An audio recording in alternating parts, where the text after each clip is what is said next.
If you can dream it, it's never far. The light's reflected in you.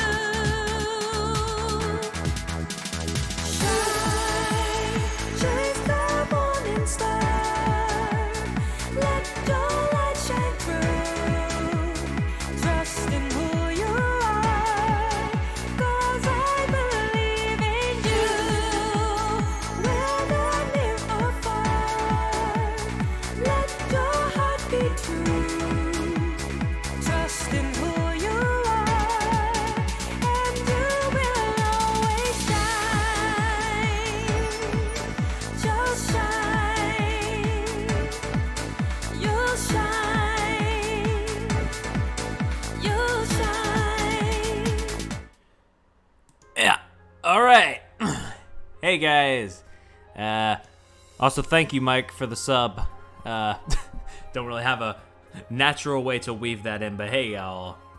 We're back with more funny little mystery solvings.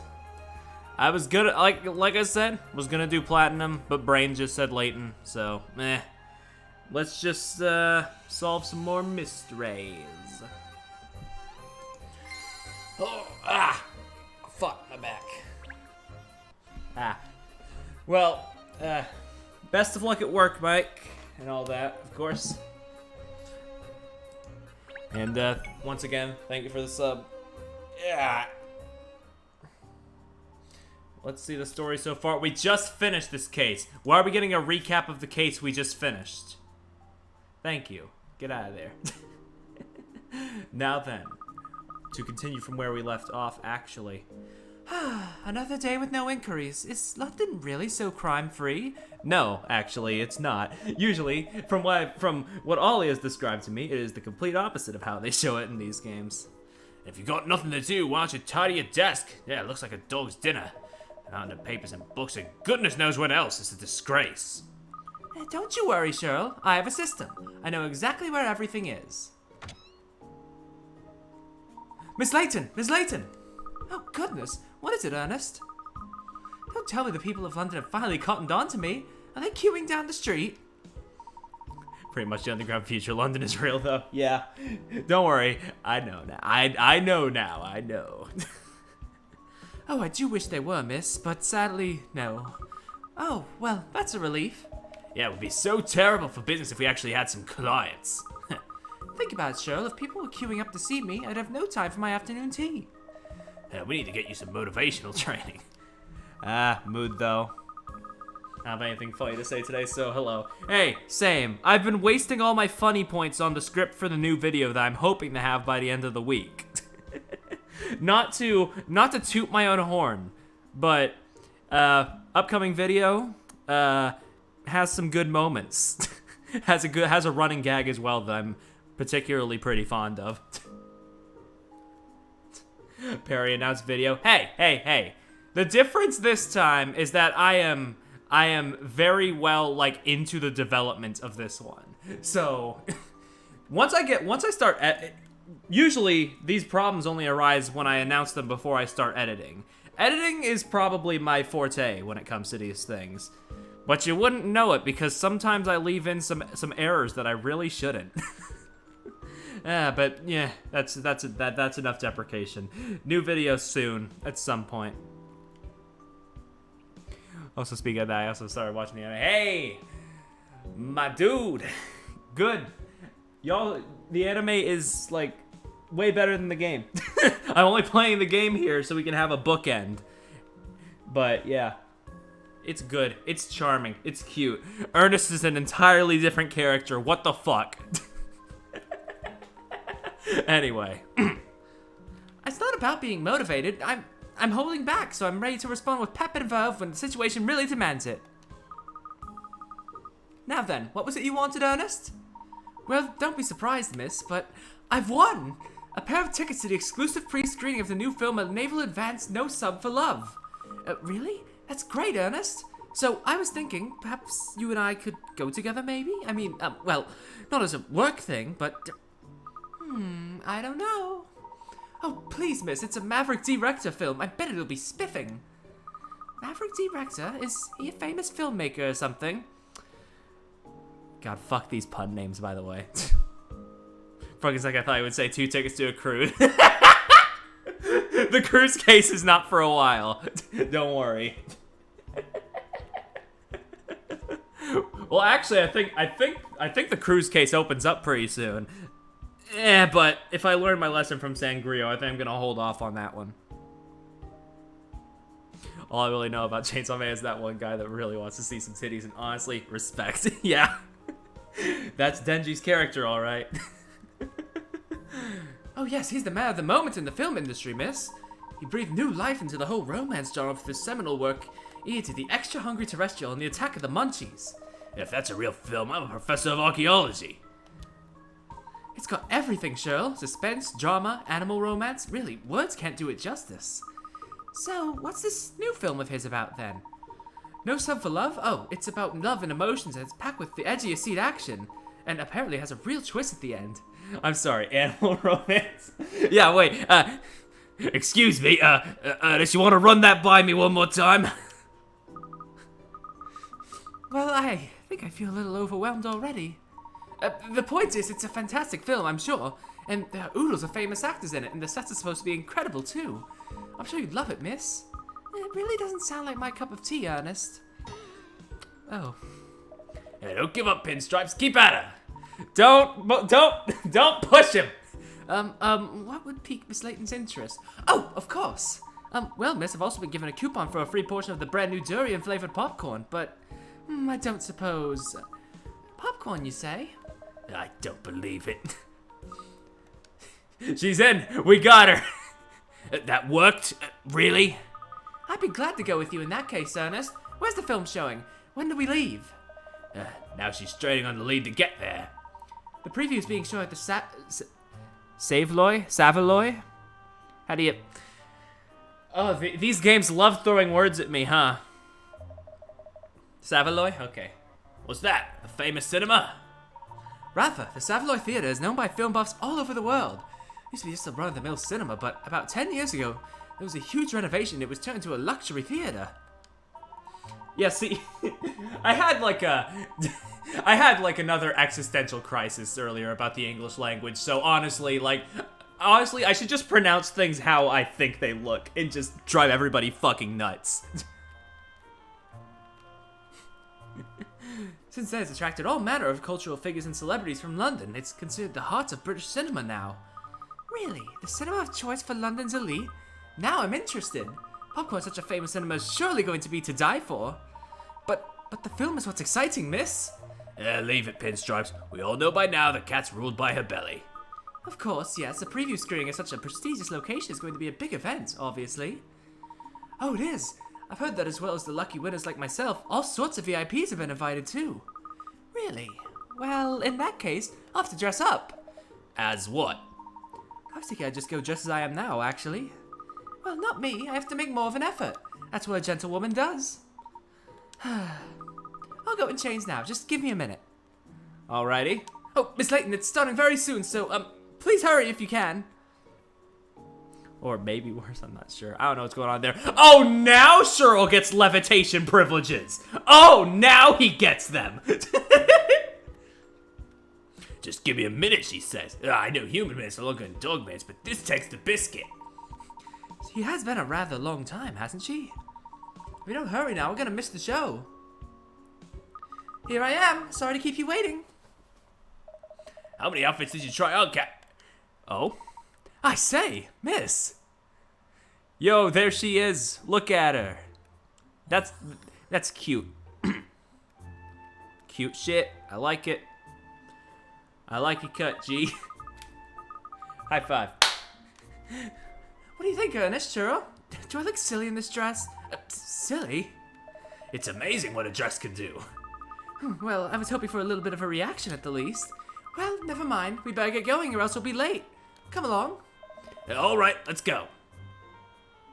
An angel. Miss Layton is an angel.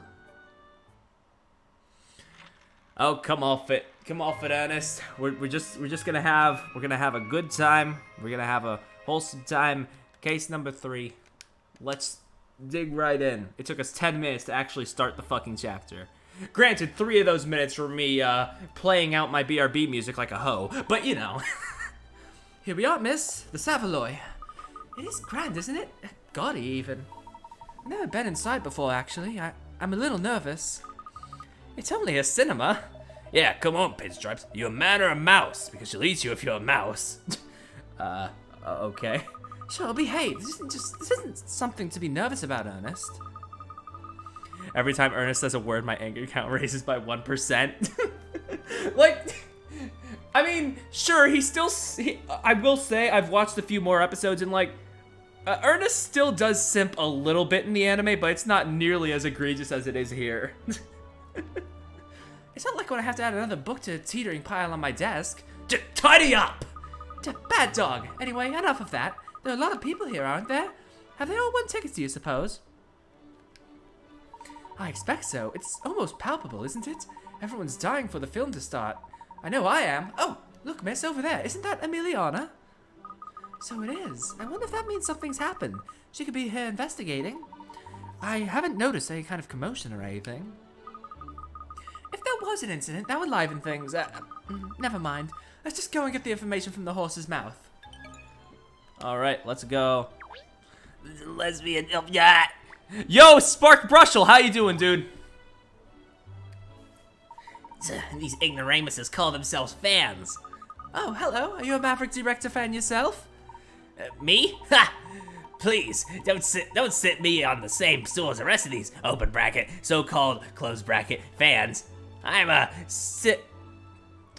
Fuck this. Sorry? I've seen every single one of Rector's films since his directorial debut, open bracket, including, might I add, everything from the independent years, closed bracket. Oh, well, I see. You certainly are just a run-of-the-mill fan, that's for sure. I'm still hung up on animal romance being a selling point of this film. I think that was of one of the director's previous films. I don't... Wait, now I'm confused. Either way, yeah, questionable. Exactly. I think you'll find Rector's earlier works were discerning pieces for the art of the cinematic connoisseur, but of course, more recently he's gone for the crowd pleasers. Still, even in his more saccharine moments, his sublime composition, inimitable sense of style, and divine wordplay are present in spades. Of course, I can't comment on this particular film until I've seen it. Will it be his magnum opus or a massive flop? It's interesting to note that you've been talking for a very long time. Damn. Tell him how it is. Oh, hi.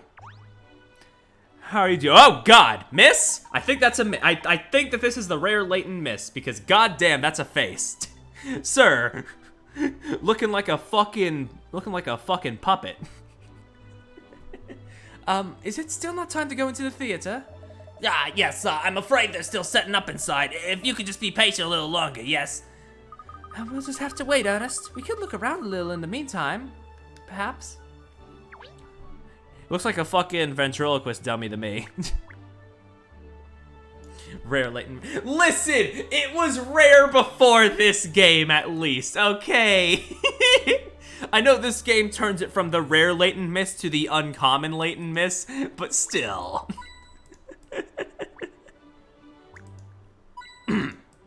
What? Jeez.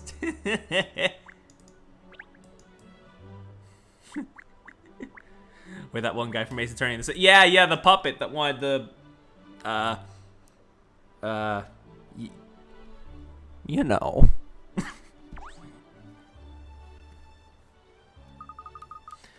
Good evening, Emiliana. Catriel, what are you doing here? Ernest here won tickets to see some lovey-dovey film or other, so I decided to come along with him. But the question is, what are you doing here, Emiliana? Has there been an incident? No, I'm not here on police business. I've come to see the film as well. Oh, I didn't realize you were a film buff. You know what the weird thing is? You know what the weird thing is about this case in the anime?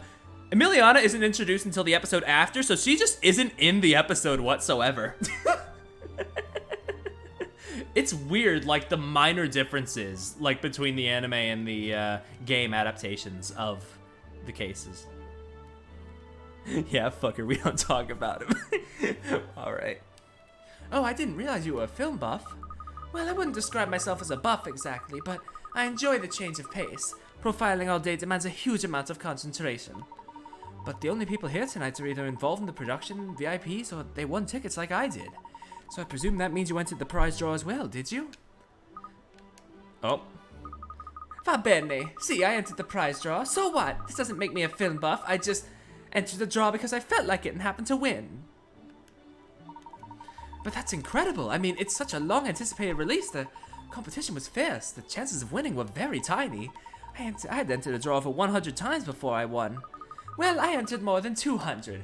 Damn. Fucking flex on me. On him, I mean. I'm not Ernest. And God, I'm glad I'm not. 200? No, I mean, I am just a very lucky person, that's all. What? I see, I understand. Yes, it's all very clear now. You put up a pretense about not really liking films, but the truth is you're here for the durian popcorn. But what possible evidence do you have to support such a claim? I don't even like popcorn. You still refuse to admit it? It's not true. I'm not gonna stand here and argue with you all night, Catriel. I'm going in now. Oh yes, so should we. I'll just go get our tickets. Oh, hi, sir. Yes, hello, sir. You're having a good evening, yes? Yes, this is rather delicate, sir. You see, yes, I'm afraid that dogs are not permitted in the theater. Yes. Eh? Yes, and you see, this ticket is only valid for 2 persons. Persons usually portraying the humans and not canines, yes? Oh, I see. Gosh, Cheryl, I'm sorry. It never crossed my mind to buy a ticket for you. Oh, Ernest, you forget your head if it wasn't screwed on, wouldn't you? And you wouldn't? Fair point. Well made. Well, there's nothing we can do about it now. I'm afraid you'll just have to wait out here until the film is over, Cheryl. Oh, sure. I'll just hang out on the street like a stray. I didn't even bring my coat. It's not even as if I can go back and wait at the office. These paws can't open no doors. Fine, all right. I'll wait here. Just do me a favor and don't watch all the credits. Good boy. We'll be back soon. All right, Ernest. Shall we? Oh, yes. What doggy deity have I upset to deserve this, eh? Man, poor Cheryl. Just fucking stuck out here. You got a puzzle for me, boyo? No? Okay. This is a rough deal. I'm so bored. Come on, Katniss. How long are you gonna leave me out here? At least it didn't tie me to a drain pipe. Don't say Katniss. That sounds like a ship name. Between Kat and Ernest.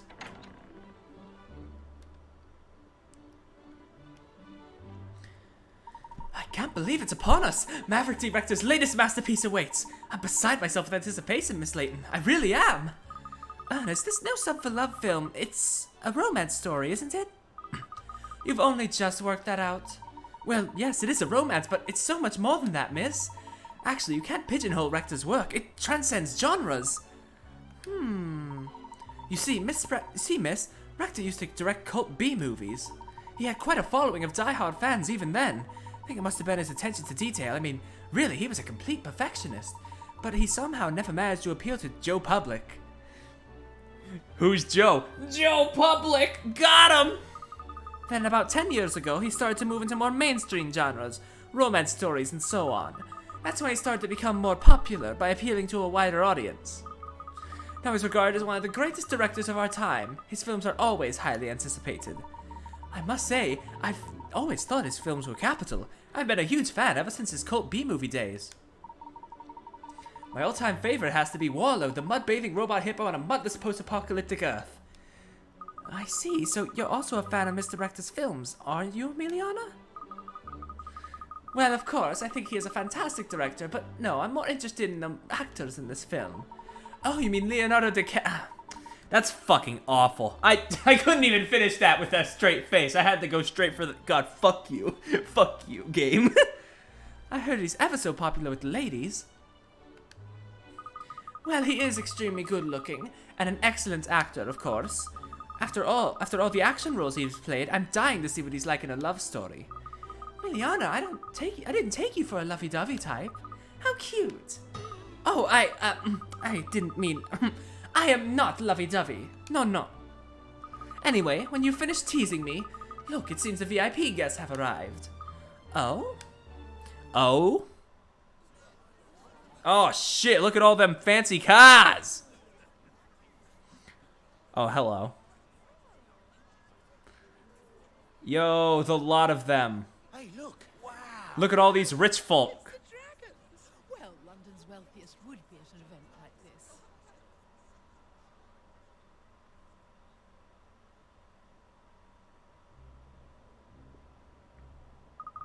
Every one of them looks very well off. Who are they all? Look at all these tax evaders. You're very poorly informed, Catriel. Everyone in London knows who they are. They're known as the Dragons, the 7 Dragons of London. Well, Ollie, we'll get to know about the lot of them later. Don't you worry about that. 7 Dragons? Yes, some of London's wealthiest residents. Moguls of media, finance, transport. Between them, they really control the city's economy. Damn, ain't that the truth? Although some of them do come from wealthy families, it's really only in the last 10 years that they've become so well known. Oh, not very long then, especially in a historic city like London. True, and of course it's not just people here in London watching them. The whole world's eyes are trained on these 7 multimillionaires. Well, they certainly do sound very influential. You know one of them already. Ah yes, Mayor Loanida. So she's one of the 7, is she? Oh, we must go and say good day, Miss Layton. Yes, I think there's still time before the film starts. Let's go and say hello. Alrighty.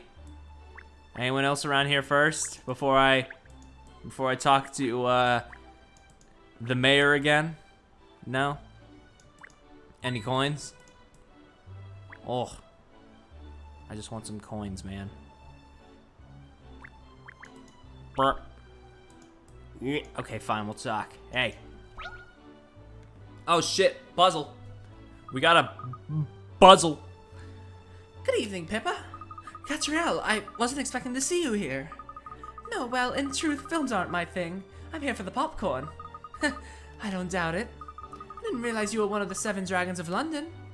Oh, that's really my father's influence, but I don't think of myself as a millionaire. I think of myself as London's mayor, nothing more. And it's a very worthy title. Not everyone has what it takes to be mayor in a city like this one. You're too kind, Catriel, but it's always nice to receive a compliment. Now then, there's someone I'd like to introduce you to. This is a friend of mine, Mr. Phineas T. Barnum. Hello. Howdy, it's a real pleasure to meet you. So, you're this Catriel Layton I've been hearing about, eh? Pippa's told me all kinds of stories about you. All good, all good, don't you worry. I've just been dying to meet you. Well, it's an honor to meet you too, Mr. Barnum. You're on the VIP guest list, I presume. VIP guest list, that's a good one. You'll be saying I want a ticket next. Oh, so in what capacity are you here then? I was under the impression that you either had to win a ticket or be invited especially. Ha! You don't have a clue who I am, do ya? Well, I tell you what, I'll set you a little puzzle. If you can solve it, I'll fill you in. Okay. Sure. I've been itching for a good puzzle. Play your cards right. 45 out of 45. Okay. Here we have 5 playing cards. A certain number of them are missing a section at the top right, which is the same shape as the corner of a playing card. It's possible to arrange them without fully overlapping them so that none of the missing areas are visible. Arranged like that, how many cards with missing pieces could there be? What is the maximum number of cards that could have a missing piece? No more cards. How many incomplete cards are there? Oh, with the eaten piece. Right, okay. A certain number of them are missing, except at the top right, which is the same shape as the corner of a playing card. It's possible to arrange them without fully overlapping them so that none of the missing areas are visible. Arranged like that, how many cards with missing pieces could there be? What is the maximum number of cards I could have a missing piece? Well, judging by the example here, I'd like to say like 5 or so, but toss a hint my way, why don't you? Try to figure out a way of placing the cards so that the missing areas can't be seen. The missing sections are the same shape as the corner of the cards. Well, yeah, you basically said that already. Well, I mean, if you line up the corner with a complete card, it'll look just fine, wouldn't it?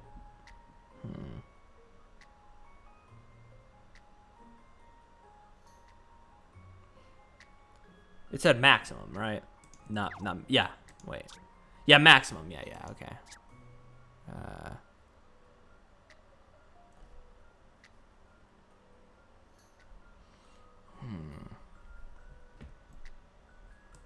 Let me get a drink real quick. Actually, I've been a bit thirsty.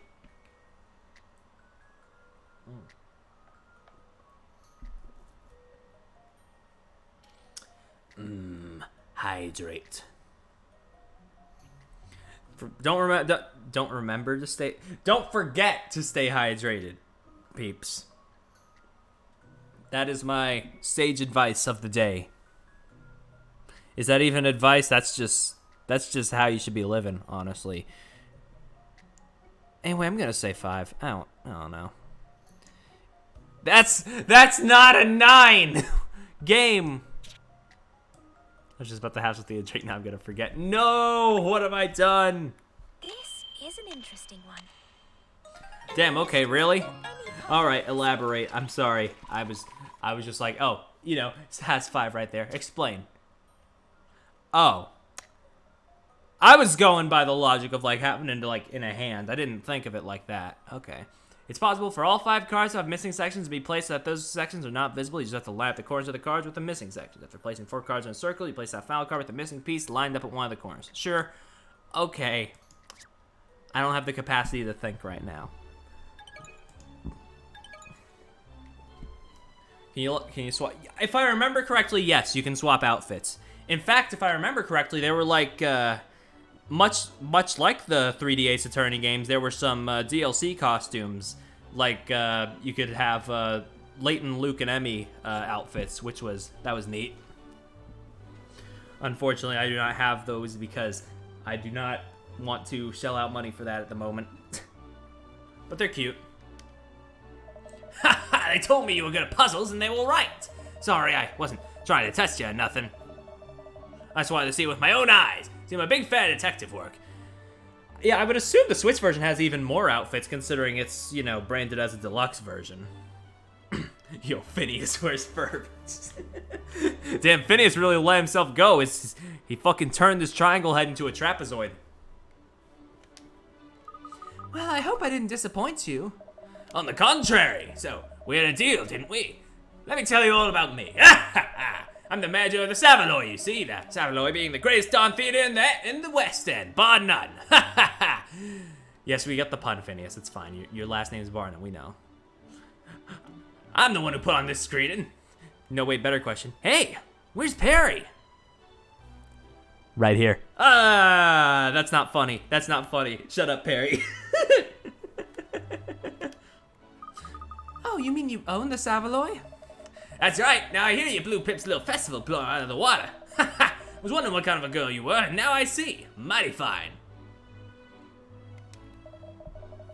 Well, I hope you enjoy the show. After all, if it tanks, I won't have any money to make out of it, will I?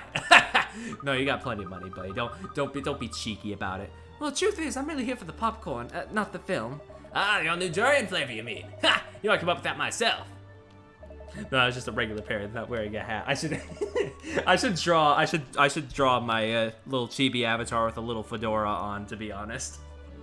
Have to keep thinking of new ideas if you want your customers to keep coming back, right? I just let Pip try it as it happens. Ha! Not a cup of tea at all. What is his last name again? His name is Phineas T. Barnum. I see you've involved yourself in all aspects of the business. How interesting. Doesn't durian taste like shit? I mean, I've never had it, but Well, that popcorn certainly has a unique flavor. Perhaps a little too unique. A good example of effort not necessarily producing results. I mean, honestly, I hear durian flavored popcorn. I'm just thinking, in this hellscape where we have fucking potato chips that are flavored like chicken sandwiches, that's not too far-fetched. Like, I went out to the grocery store the other day and I saw fucking Wendy's chicken sandwich flavored Pringles, and I just thought to myself, what the fuck is the world coming to? I'll try that for myself, I think. Now, where do you get it? We have Coca-Cola peanut. Yeah, listen, I know. Dishwasher salmon, we've had this discussion. It's on sale at the kiosk back there. Show your coupon and they'll give you a tub. Ah, look, that's old Duplay over there by the kiosk there. Madame Duplay to you. You should introduce yourself. America was a mistake, yeah. I say durian popcorn is the least of our problems. God, I remember hearing about I remember hearing about a mac and cheese ice cream, but I don't know if that was like a bit or not. I hope it's a bit. For the sanity of capitalism. Actually, no, capitalism was never sane to begin with. It's probably real. Madame Duplay, is she another one of the 7 dragons? Ha ha! Gretchen Duplay is a name you do well to remember, Miss Layton. And a word of advice, never forget the madam. Ha ha! She controls a whopping great empire of businesses stretching right across the globe, you know. Yeah, she practically breathes money. They used to say the sun would never set on the British Empire. No, it was definitely something I know because my mom told me about it. It's real. Yeah. Honestly, this game is bringing out the worst in discussion, I think. What was I was typing, so I missed the controversy. It's no controversy. We were just talking about the fact that mac and cheese ice cream apparently exists. Well, if that metaphor holds any water at all, Madame Duplay would be the sun. She's the glue that holds us all together. The mother dragon, you could say. I see. Well, she certainly sounds larger than life. If you want your detective agency to have any chance of success, it would be a wise move to befriend Madame Duplay, Catriel. I suppose detective work does rely on maintaining good relations with people. It's true. I can just say hello while I queue up for my popcorn. While you queue up for your popcorn, you really haven't grasped how important she is, have you? Nah, Catriel, my girl's got a one-track mind. Let's be real. Once she sets her mind to something, it's hard to... Oh, wait, what was that? What was that? Oh, hello. Oh, there's something on this leaf here. What is it? It's a puzzle, miss. Ooh, I say I'd love to see you solve it. All right, sure. Let's solve this son bitch. Message in the sand. Oh, yeah, cruise ship. A mysterious message has been written in the sand. It seems to say, which of the 4 people do you think this message is about? God, I fucking wonder. This is an interesting one. Boom, got him. Mystery or any puzzle. Well, the puzzle NPCs have names now. Hey, they did before. It's just that the name A is a very uncommon name.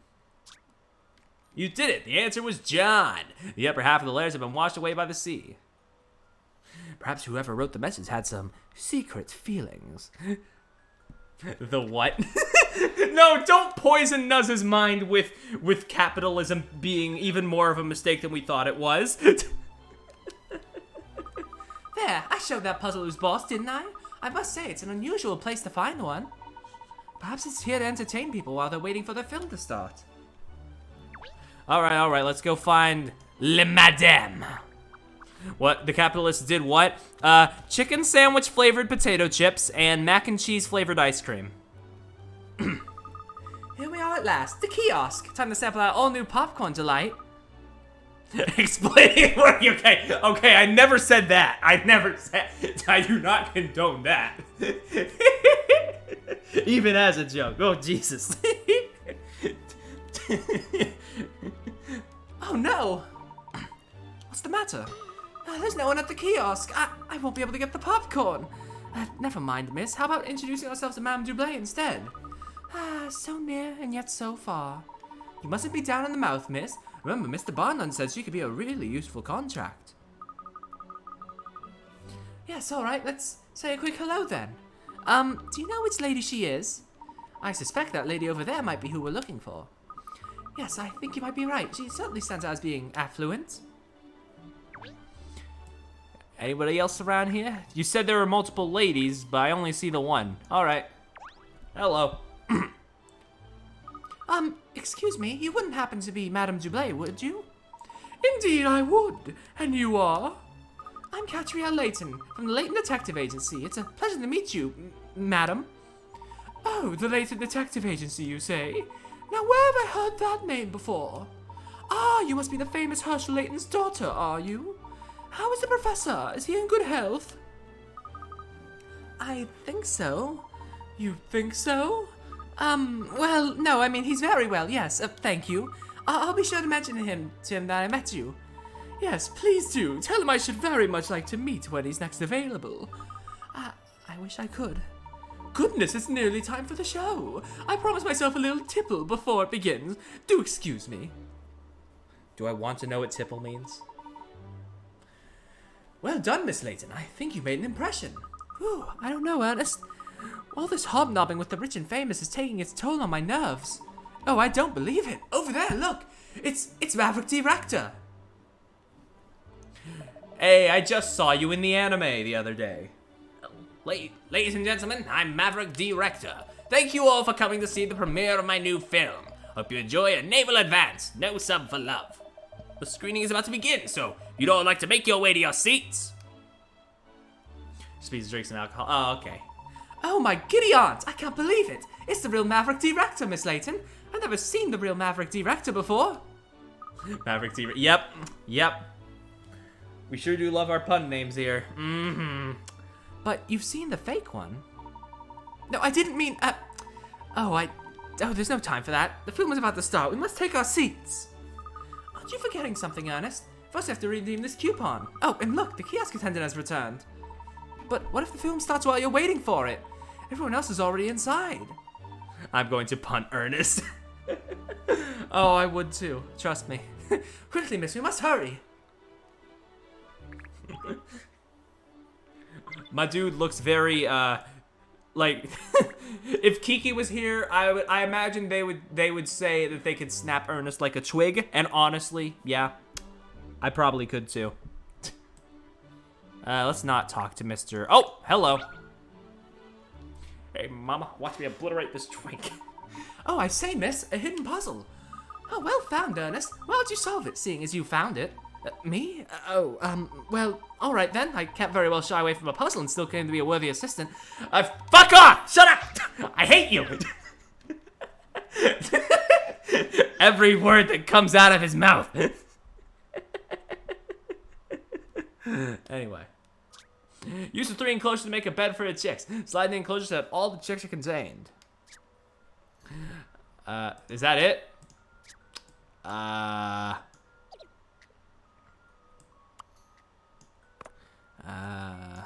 Well.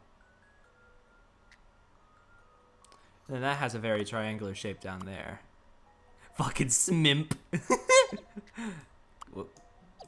Is this not right? Nope, there we go. They got Bubber Ducky in this. Yeah. That's a relief. I wasn't entirely sure. Got them.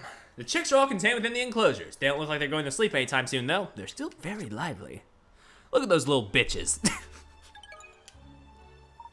Oh, top drawer. I did it. Well, Ernest, that was very impressive. Anyone would think you were vying for my position as chief detective. Oh, no, miss, never. I'm quite content as your assistant. More than quite content. Very content. Extremely content. All right, I get it. Hey. Yes, sorry for the wait, ma'am. We have a full house tonight, and with all the VIP guests demanding attention, yes, been very busy, I'm quite afraid. With Dorian, I need another green-haired twink to direct my anger too. That's fair. I see. Well, anyway, I believe this coupon tells me some free popcorn, the new durian flavor. Yes, that's correct, ma'am. However, the feature is about to begin, I think, so, yes, please take your seats immediately. I'm sorry, miss, but we really must go in now. Damn, you hate to see it. To the theater, quick travel. Thank God.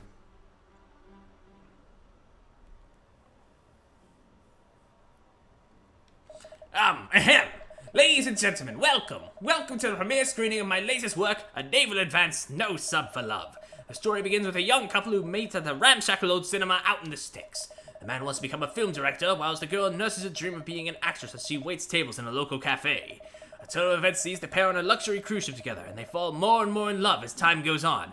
I haven't been to the theater in like 2 years, but I don't think the director like stands up in front of the screen and gives a synopsis before the movie starts usually. But then, something terrible happens. The ship, a relic from an ancient civilization, starts to sink into the sea. The situation is desperate. There seems to be no way out. The couple are doing everything they can to survive, although it would be very funny to see some filmmakers try to do this, explain their films. Like, fucking... trying to think of a good example, but I can't damn it, this, girl, this is a VIP premiere. Fair enough. Seems to be no way out. The couple are doing everything they can to survive. This might be a rich people thing, yeah. Well, I think I better stop there. I don't want to spoil your enjoyment of the story after all. I'll just finish by saying this film is a culmination of years of work and marks, I believe, the pinnacle of my career. I'm sure you're all going to love it. Of course, it would never have been possible without the support of so many people. There's fantastic actors, the cameramen and women, the sound crew, my assistant directors, the editing staff, and above all, my wife, who has been a constant source of encouragement and never stops believing in me. I'd like to say that an enormous thank you once more to everyone involved in the production. So without further ado, I present to you a naval advanced No Sub for Love. All right, hit me with your art, I guess. But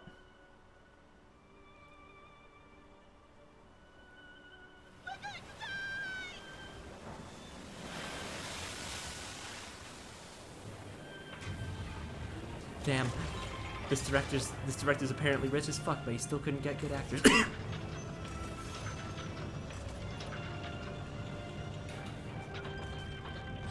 He wasted all his budget on the ship. On this fucking transforming ship. God, look at this shit. What the fuck?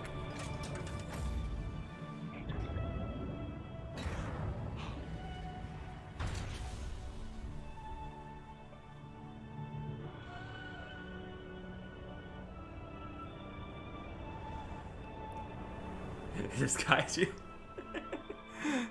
Fucking Pacific Rim. Nah.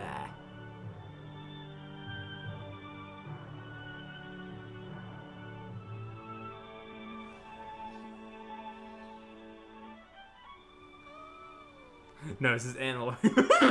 We're not letting that go, are we?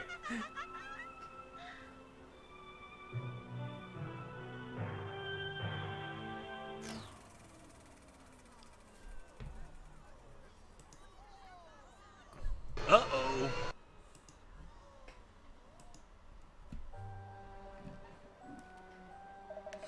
What's going on? What happened to my film? Why is it cut there?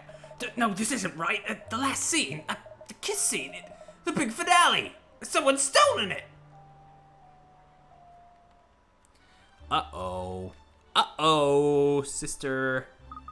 Excuse me, Mr. Barnum. Has everyone left now? Yep, that's the end of that. We've had to cancel the screen, so I went and sent everyone home. You're a friend of Miss Layton's now, aren't you? Then I'm not letting anything go. I'm still fucking furious about the ice cream. Fair. Fair. Well, I'm not sure if friend is the right word, but... Well, I'm Emiliana Perfetti. I'm a case analyst and profiler at Scotland Yard. The theft of the climactic scene in the film is a very serious offense. If you don't mind, I'd like to ask you some questions about it. Yes, could you tell us what you know about the events leading up to this discovery of the missing scene? Catriel, what are you still doing here? And why is that hound with you? Hey! Well, everyone is left now, so I thought Cheryl could help us sniff out clues. We don't need any sniffing around here. Keep your nose and your dog's nose out of business that doesn't concern you. But it does concern us. Mr. Barnum personally requested that I stay and help. You bet I did. Talk about luck, having a Scotland Yard officer on a private eye on site. Anyway, I'd like to ask you both to help figure out what happened here.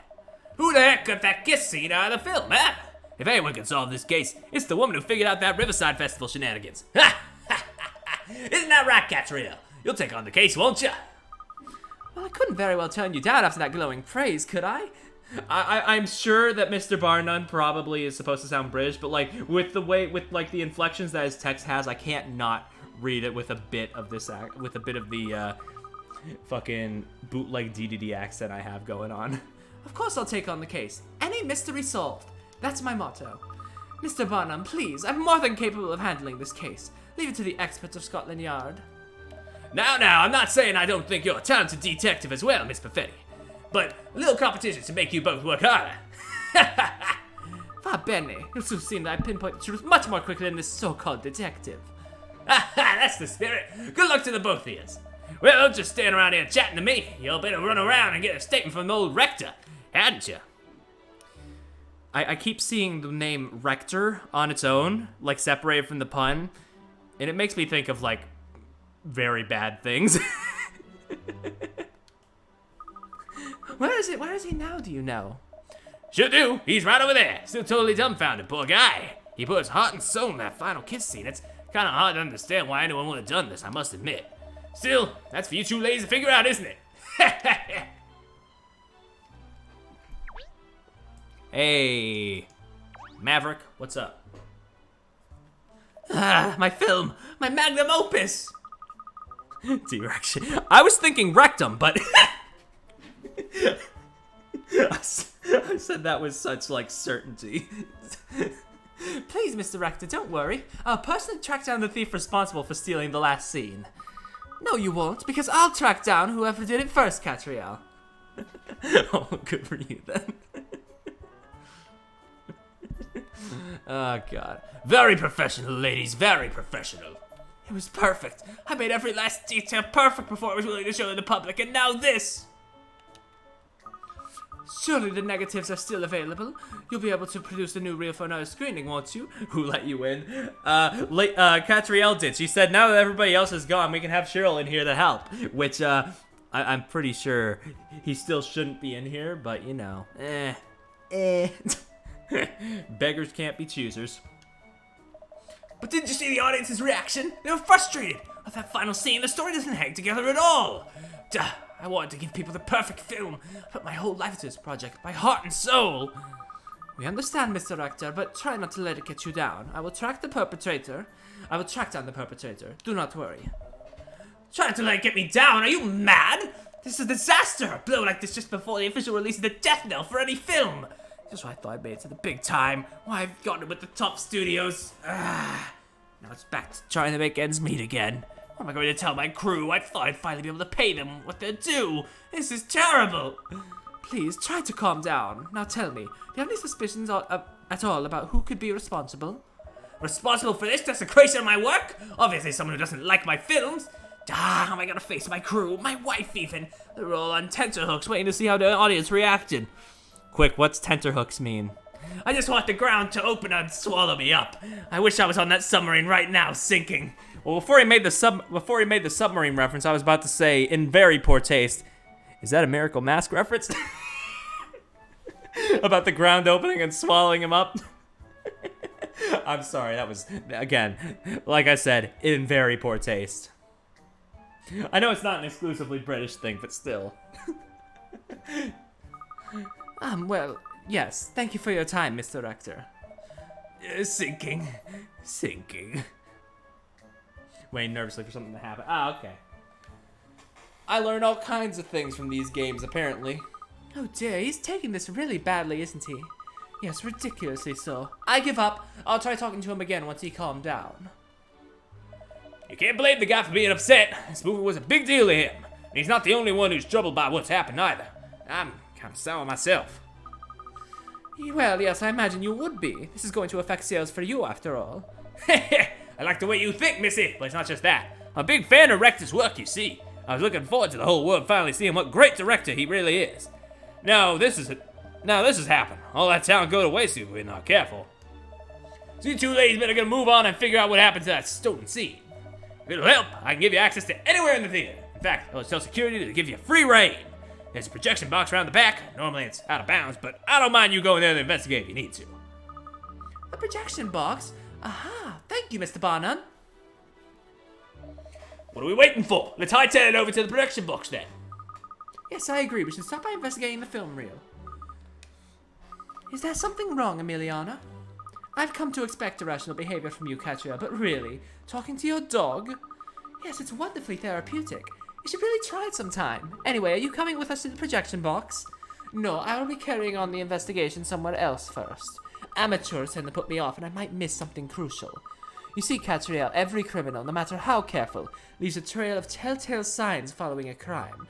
Only a skilled profiler like myself can read them, of course, which is why I will solve this case long before you do, and prove the superiority of my methods.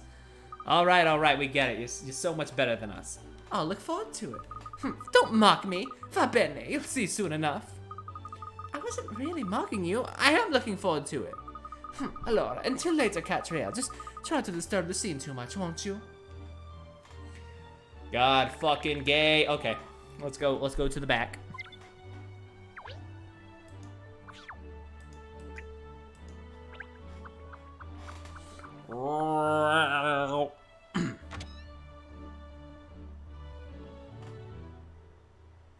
Yo, what's with the bird cage? So this is what the inside of a projection box looks like. What a lot of machinery. Oh, Jesus.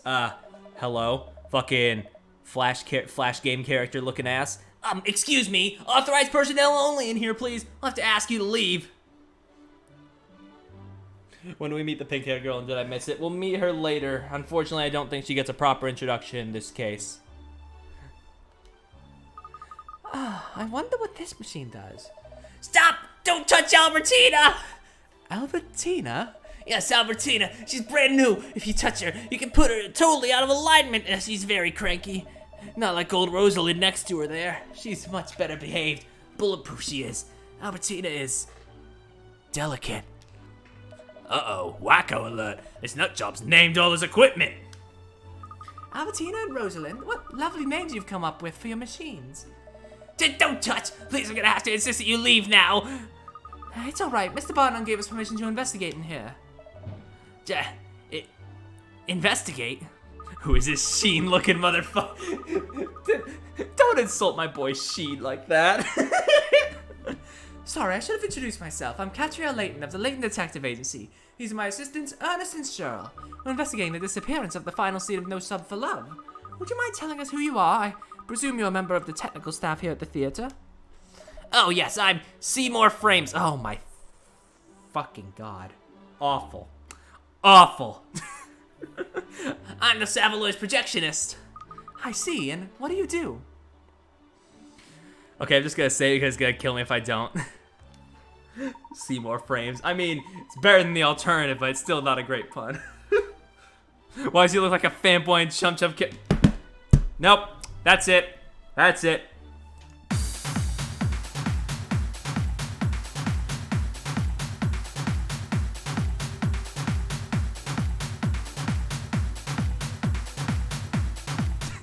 All right, I'm back. I hate that you're right, though. I know, I hate that you're right, though, rubbish. Seymour! Superintendent, I was just, stretching my calves on the windowsill. Isometric exercise.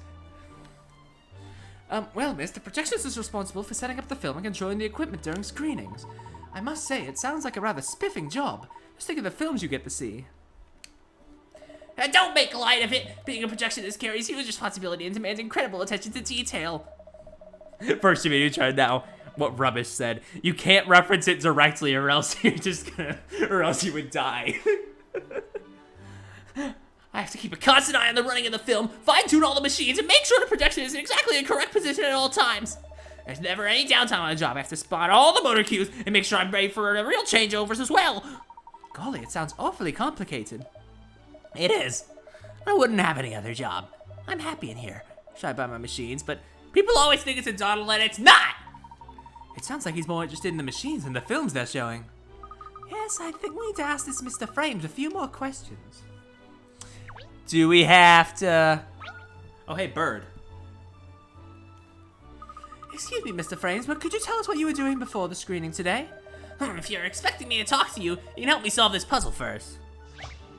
No, fucking looks like, oh no. Are y'all gonna deal psychic damage again? There are three different types of alarm inside a completely dark chest. One alarm goes off in response to sound, one goes off in response to light, and one goes off in response to vibration. There are 3 buttons that produce each of those effects. You just have all 3 alarms by pressing the least number of buttons possible. Select all the buttons that need to be pressed. Wait. There are 3 types of it. One goes off in response to sound, one goes off in response to light, and one goes off in response to vibration. So if we choose one, it should theoretically cause a chain. One goes off in response to light. Maybe that one does it? We'll see what happens. If you'll entertain my idea here. Okay. Goodness, I got Now give me the process. Do it again. Show your process. You only need to make one. If you make it bright, the light alarm goes off. The noise of that makes the sound alarm go off. The vibrations caused by the sound of those alarms trigger the vibration alarm, so then you have all 3 alarms going off. Yep, that's about what I expected. Easy peasy. Not even worth the pick of rats it was printed on. You've acquired the recipe for cuddled eggs with truffle butter. Okie dokie. Okay, that was pretty impressive. So you'll talk to us now? I'd like to know what you were doing before the screening today. Fine, alright then. I was here, of course, making sure all my machines were in tip-top working order. So you were the one who actually ran the film? Yeah, I was pretty shocked when the last reel suddenly skipped the scene. And would you have any idea who might have stolen the kiss scene? No, not really. I mean, I really don't care. It's only a film, for goodness sake. Wow, you're very apathetic. Yes, about that. Even though you work at a cinema, you give the impression you don't really like films. Is that right? I hate that I can't pinpoint what else he reminds me of. I mean, the eyes sort of remind me of OKKO character, but the rest of the design certainly does not. Because OKKO designs are very, like, round and cutesy, and I love them. I don't love this. Obviously, it's the machines I love. Give me Albertina and Rosalind over here a stupid film any day. You know what his hair looks like? God, we're just gonna roast this guy until he leaves the screen, aren't we? That reminds me, I've got to get Belinda cleaned up. You just can't let the spare equipment get dirty because you're not using it. This chap certainly does love his machines. Fucking Paul. Oh my god! Fuck, you're right. Ow! That one slapped me in the fucking face. Projectionist Seymour Frames has named all of his beloved equipment, but it has little interest in films. Before the screening, he was in the projection box preparing. Alright, let's talk to the fucking bird. Hey, Peter, you got a bird over here. Oh, look, Miss Layton, there's a bird in this cage. It's a minor bird, I think. I thought it was a raven at first. Raven mad like someone else in this room. Miners are talking birds, aren't they? Yes, that's right. I bet he can say all kinds of things, can't he, Mr. Frames?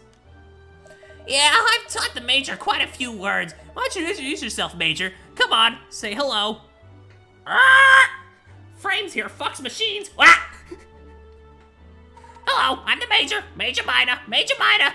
Oh, like Major Minor. Oh, okay. He fucking looks like a Go Animate. Oh, that is the worst diss you could give a character design. Oh god, I feel awful for whoever designed this character. Oh. He really does talk. So what? Minor birds do. Dogs, on the other hand.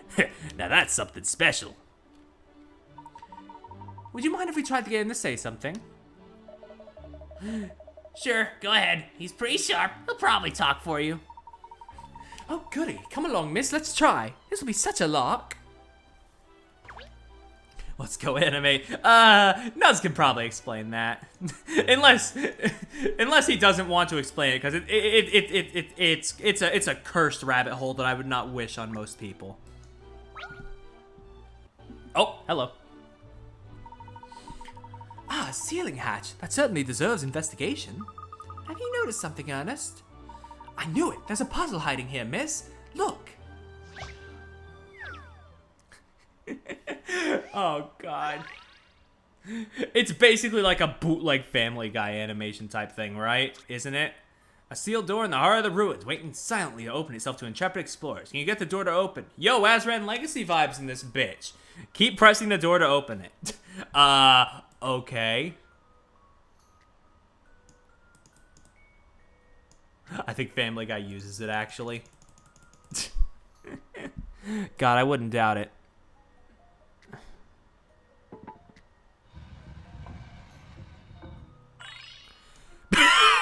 That's not a fucking puzzle. You just hold this. You hold the stylus on the screen for like 10 seconds, and it's like puzzle solved. You did it. The sealed door is open. It has quietly relinquished its role of protecting the treasure.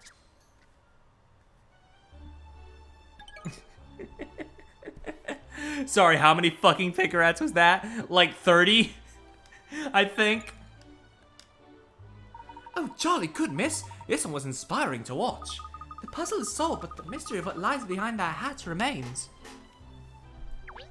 Anything above 0 is a travesty. Let me double check real quick. Oh my god, I don't care. I don't fucking care, game. Game, I do not care. That was... Ah, yes, the meme. Don't worry, Nuz, I'm very aware. 30! 30 Pickerats for hold.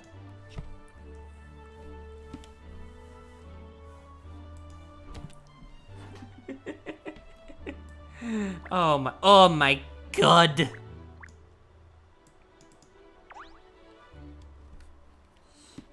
Hello, how are you? How are you? He's very polite, isn't he? Cheryl, why don't you try talking to him? Perhaps you'll be able to understand each other. Yeah, Nuz, I know about the fucking the Hummer guy meme. Can you speak Swahili just because you're human? I only speak dog, alright? Not bird. How does a bird manage to have a 5 head? I have no clue. Really? You never told me that before. You've never told me if you can speak Swahili. The point is, so far I've only met a few humans who can understand what I'm saying. Maybe there's some birds or cats out there who will understand me as well. But I've never met any of them if there are.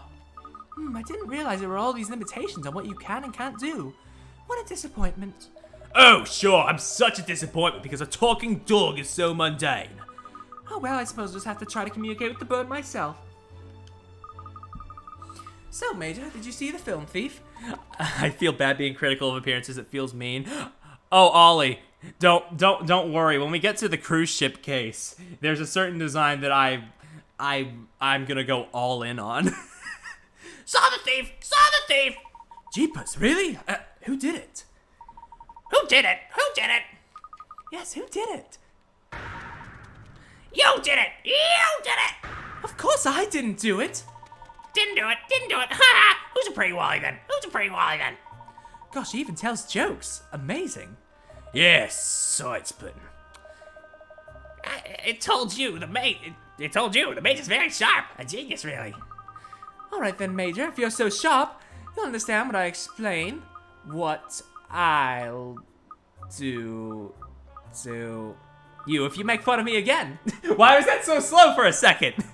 The captain's design is so god awful that I actually plan not to watch the stream during that case. It physically upsets me. Yeah. Ah, call the RSVP! Call the RSVP! What's the RSVP? Miss Layton, he is only a bird, remember? I know he talks like a human, but we really can't treat him like one. Major hunger! Major hunger! Popcorn! Popcorn! Sorry, Major. I'm all out of popcorn now. God, I really did give these two the most annoying fucking voices, huh? Royal Society for Protection of Birds. Honestly, I'll accept that answer. Like, I don't know if that's real or not, but it sounds real. Imagine hanging random in a Dark Souls character. Man. Oh yes, of course. What is it, miss? Have you cracked it? Have you seen into the heart of the case already? No, this is far more important than that. Oh, really? I forgot all about the new giant popcorn I wanted to try. I knew it. All right. Cat.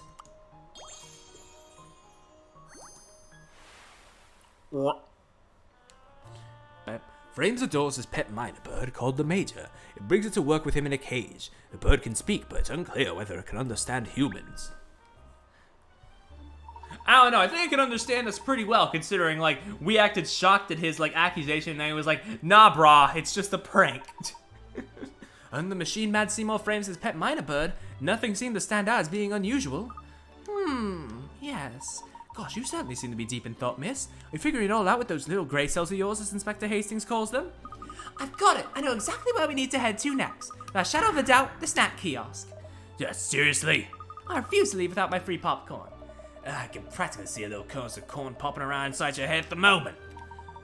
Miss, we need to focus on the case. The head of the Great Layton Detective Agency, with all its proud history and tradition, can't be distracted by such things. What a history and tradition. Can't only just set the place up. Well, alright, but you'll have a proud history and tradition in the future. We can just get our heads off of popcorn. A long way in the future. As it stands, we have no leads at all. I think we should investigate another part of the theatre. Yes, the pup's got a point. Stupid before snacks. Come on. I'm sorry, I can't see the word pup anymore without thinking of that one line that was just so cursed last stream. I fucking can't. Well, if the two of you don't want to come with me, I'll go on my own. Ah, like a dog with a bone as usual. Let's turn our back to the case. Presumably there's an editor here as well, wouldn't you think? We should see if we can interview him or her. Quick thinking, go faster pinstripes. So how about we go about finding... Hey, Frames. Pardon me, Mr. Frames, but we'd like to talk about whoever was in charge of editing a premiere. Hey, you mean editor? Ah, I forgot about that one. That's even worse than Seymour Frames. That would actually deadass sounds like an Ace Attorney pun name. Fucking editor. Rector's famous editing assistant? Yeah, he's one of the most senior members of Rector's crew. He was here for the screening today. Well, it's given that it's an editor's job to cut and splice the film, I think we should speak with him. He may well know something about the missing kiss scene. Where can we find him? Good question. I don't know where he disappeared to after the screening. Perhaps he's still in the theater. Let's go and ask around if anybody's seen him, miss. Let's not show Ollie the design before it happens. I want his raw reaction when it happens on stream. All right, as soon as I've got my popcorn, we'll go on a hunt for Mr. Tor. Let it go, cat! Maybe it'll be quicker in the long run if we just go to the snack kiosk now and get it out of the way. Very well, miss. You win. Let's head for the kiosk. Yeah, I'm not going to show it. Yeah, partially because you know that if you were to show it, you'd have to look it up.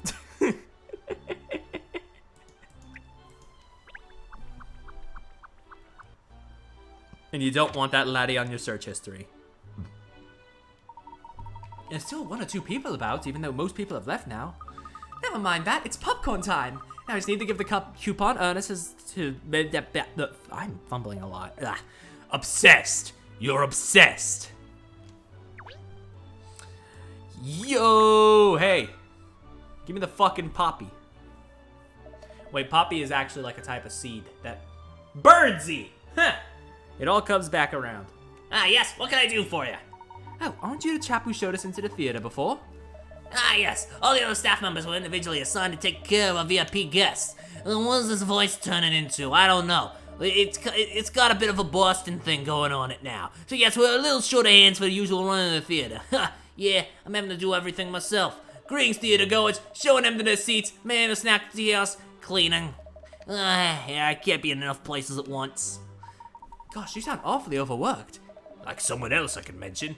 Answering the phone, making tea, cleaning the office, helping with investigations. Sound familiar, pinstripes? Oh, I don't mind. I'm very proud to be able to help such a esteemed detective as Miss Layton. You are? Well, I'm sorry to trouble you when you're so obviously busy, but I'd like some durian popcorn, please. Here's my coupon. Yes, of course. I'd be delighted to serve you, except I'm terribly sorry, but I can't. You see, I'm afraid today's special popcorn is all sold out, yeah. I knew I should have come earlier. I always knew it was always going to go quickly. Such a knockout flavor. Oh yeah, anyone could have predicted that. However, yeah, I do have something I could offer you instead. A puzzle. Yeah, give me that shit. Give me that shit! 6 of 1. The three panels expressing the number 6. Change the order and make the orientation of the panels to make 6 in another way. Not 1 plus 5 or 5 plus 1. Slide the panels over to move them, and place one panel on top of another to swap them over. Touching a panel will make it rotate. I remember this one.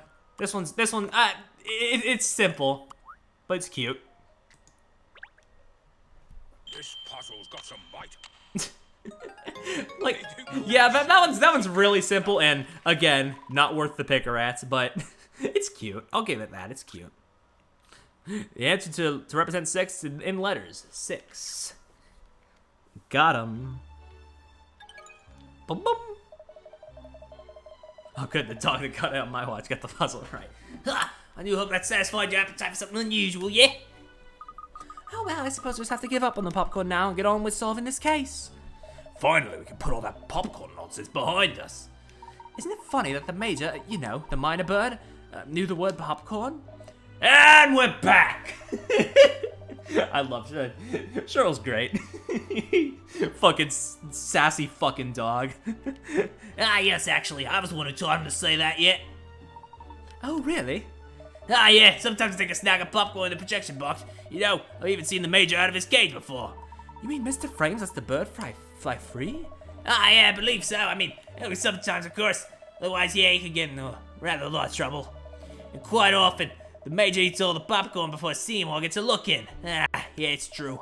That's how the bird picked up the word popcorn in the first place. Yeah. I took a tub of durian popcorn up there earlier today, and the Major had it all again. Yeah. Took my offering for a moment and gobbled every last piece. An entire tub? By Jove, that's a bird with an appetite, all right.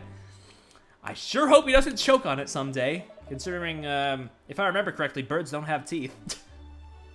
Oh yeah, I'm as surprised as you are. Yeah, but I think even the Major might have overdone it that time. It seemed to give him a tummy ache. Ah, lucky thing. I wish I could eat so much durian popcorn that my tummy ached. I must stop pining for something I can't have. Yes, it's time we spoke to Mr. Tor, the editor. What? I was still on popcorn. I feel your pain, Cheryl, but we must find Mr. Tor now. Do you know where he is? Birds are teeth. No, not again! Fuck! Oh, quickly then, everyone. We have to catch him before he goes home.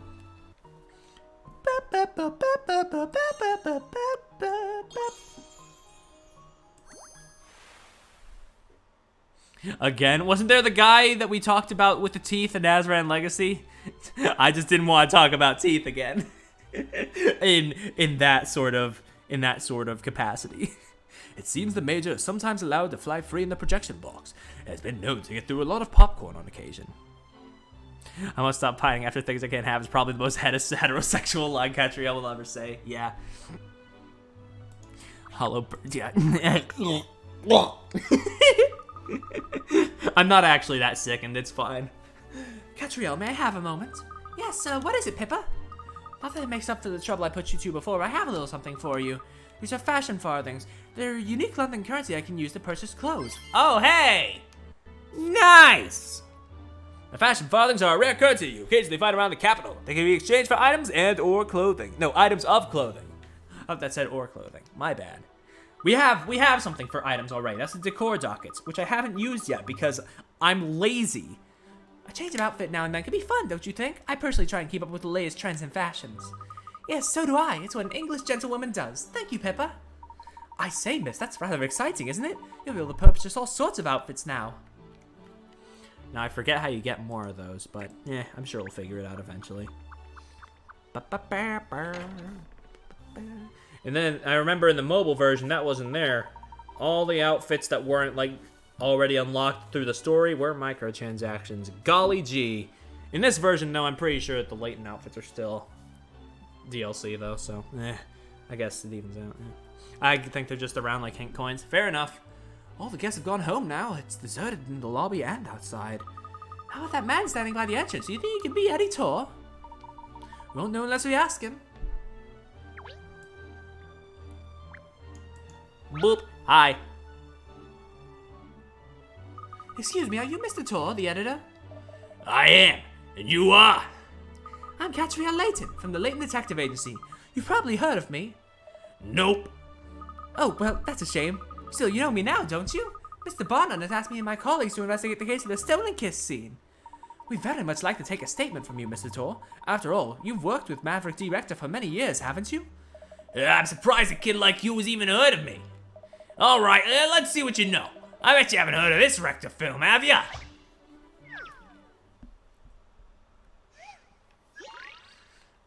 Tales of the unexpected.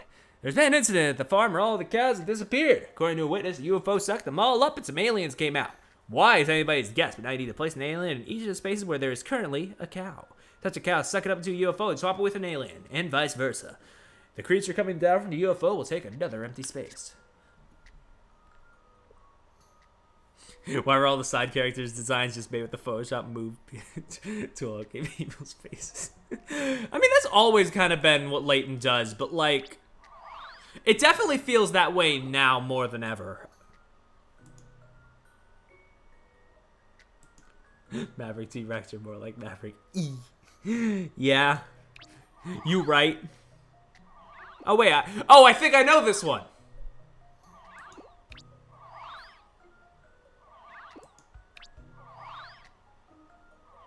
Fuck!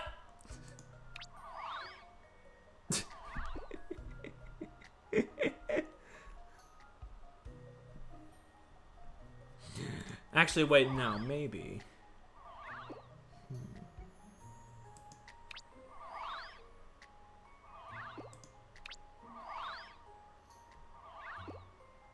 So they got an advanced version of the meme maker, randomly changed some numbers in the code. Yeah. And there we go. That's how you do it. If you'll entertain my idea here, Got him. belief, I wasn't entirely sure.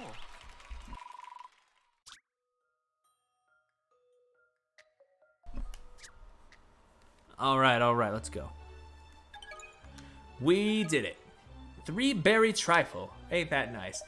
Hey, how'd you find it? Not a bad action thriller, eh? Oh, I'll say, UFOs and aliens always make for a jolly good tale. I know what film it is. It's the rarely seen signs, close equations of the third kind. All right, now I'm impressed. Rector was still a newcomer, so the film had a cast of total unknowns and it quickly disappeared from the big screen. And the production company went bankrupt as well, so it's never been reshown. It's one of the most talked about films among Rector fans. Yeah, spot on. You know your stuff, kid. Okay, fire away. What do you want to ask me? Thank you, Mr. Tor. So, first of all, can you confirm that you were at the screening earlier?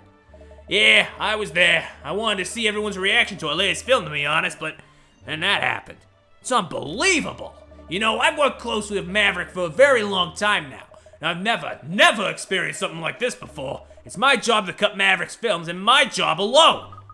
Can I ask you where you were immediately before the screen today, Mr. Tor? I was with Maverick. We were checking over the film together. Needless to say, there was nothing wrong then, other than us arguing again. Arguing? What about? Well, you probably don't know, but Maverick's films used to be a lot more fringe, a lot more edgy. It's that kind of work that attracted me to Maverick's direction in the first place, and I've stuck with him ever since. In recent years, he's gone for the more popular vote. He's been shooting the kind of overly sentimental draws that the public seem to lap up. And that final kiss scene in his latest film is, well, never sat right with me from the start. But Maverick wouldn't listen to me, would he? Not when we were shooting or when we were editing. So when we were checking over the film earlier today, I finally said it. I told him this scene wasn't true to his style. And he'd sold out. So the two of you quarreled?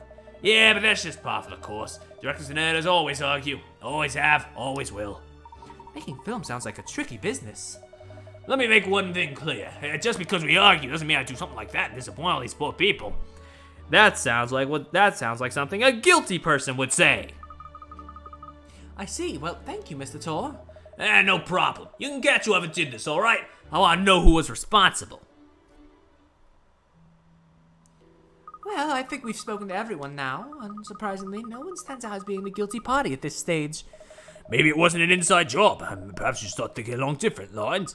No, I don't think so. I'm not sure exactly when the scene was cut from the film, but one thing seems fairly certain. It wouldn't have been too easy for an outsider to gain access to the film reels in the time window we're looking at. Not to mention the fact that only randomly selected guests and VIPs were allowed entry to the theater today. Yes, everyone was carefully checked at the door, weren't they? It certainly wouldn't have been easy for anyone to slip in. And both Rector and Tor say there was nothing wrong with the film when they checked it just before the screening.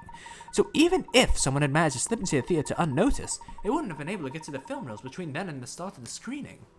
My thoughts exactly, Ernest. If the kiss scene was indeed stolen, it had to have been by a member of the theater staff or the production team. I think you're right. Let's not forget there's someone we haven't managed to speak to properly yet. That's true. Let's find Mr. Rector and see if he can answer some questions this time. I just hope he's calmed down a little now. Yeah, so do I. I wonder if he's still in the lobby. Burp. Hey, give me that shit.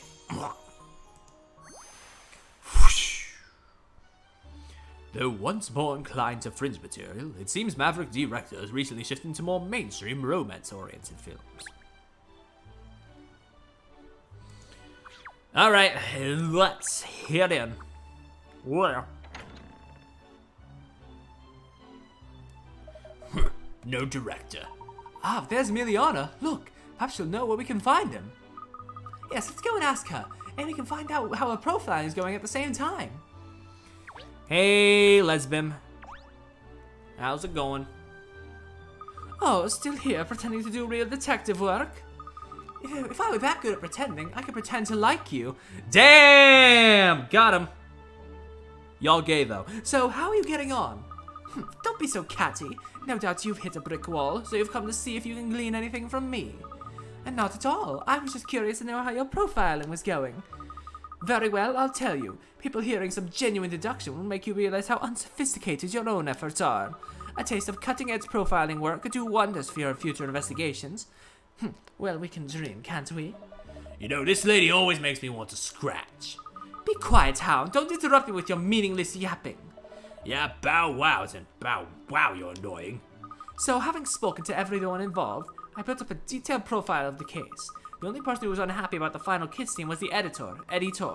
In other words, he is the only one with a motive. He had complained to the director that the stolen scene was inappropriate for the film. However, Tor has an alibi. On the other hand, Seymour Frames, alone in the projection box, had the opportunity to commit the crime, but there is no clear motive. Frames is crazy about his machines, but has little or no interest in the films he shows using them.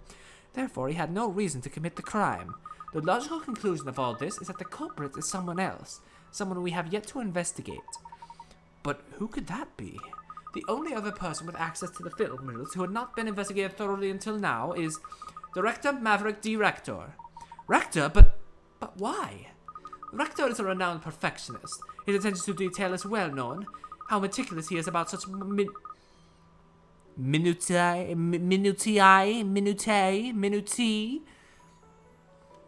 as the shape of clouds in the sky, or the sound of the waves. It would appear that the final kiss scene in this latest film of his has been troubling him for some time. Minutia. Okay. I think I know that word, but it just slipped my mind for a minute. The perfectionist in him just couldn't decide if the scene was up to scratch, if it was worthy of inclusion in his magnum opus.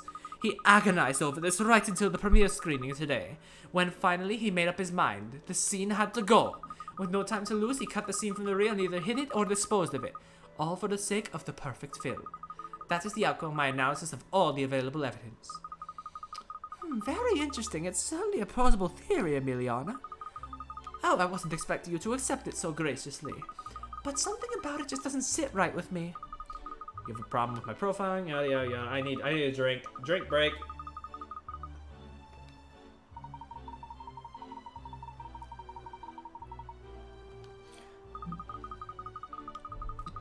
Good drink.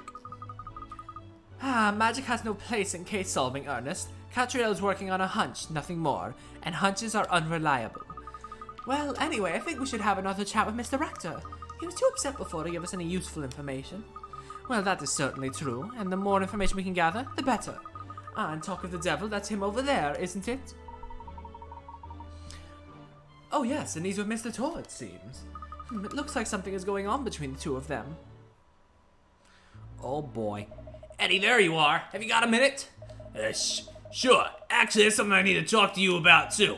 But not here. Can we go somewhere a little more, private? How about in the auditorium? It's probably empty now. We should probably have the place to ourselves. It suits me fine. Did you see that, Miss Layton? They disappeared into the auditorium together. Yes, this is an interesting development. We must sneak in there as well. Oh dear, you keep playing your private eye games, Catriel. Some of us still have real work to do. Oh boy.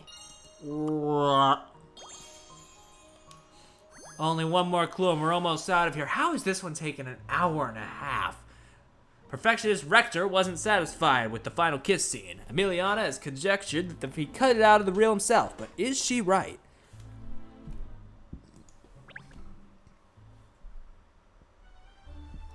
Wait, that's not the right way. Whoop. That's strange. We all saw them come in here. Where have they disappeared to? Over there, cat. Oh, wow. On the center stage. Who would have thunk it? All right then, Eddie. Why don't you just admit it? You're the one who cut that scene, aren't you? You've never liked it. You had a problem with it from the first day of shooting. Yeah, and you knew that, but you refused to cut it yourself, you stubborn old fool. Who's the director here, eh? Me. I am. If I say a scene stays in, it stays in. They're misunderstanding being a director somewhere. If you got a problem with the way I make decisions in this partnership of ours, it's over. As of now. Oh, it's over, you say? Oh, Maverick, you've done it now. Please, let's all calm down and try to think about this rationally. Also, I hate to be the bearer of bad news, but Mr. Editor here, literally Luke, but with an old man face. This design, like, look at him. He's got the same shirt as original trilogy Luke, same pants and shoes, almost the same hat, All that's different is the old man face with the big ass chin. Never mind that now. Just take some deep breaths and calm yourselves down. Breathe in and out. And out some more. And a little bit more. That's it. Keep... I'm going to kill. I'm not wrong, though. Are you trying to kill me? Of course not. I'm a detective. I much prefer investigating murders to committing them. Anyway, it's clear that you two have some unresolved issues. Oh, you overheard that, did you? You were just laying off steam about the film, that's all. It seemed like a little more than that. The end of your partnership together? It's... you gotta go like this. No, you gotta dig into the voice. It's the trash, man. It's the trash. This know-it-all thinks he's God's gift to romance films these days, but his love scenes have always been a total disaster. It's only my editing that saved them all these years. It's thanks to me he's produced so many hits. Does that mean anything to him now? Not a jot. Well, he might have chosen to forget, but mark my words, I haven't forgotten.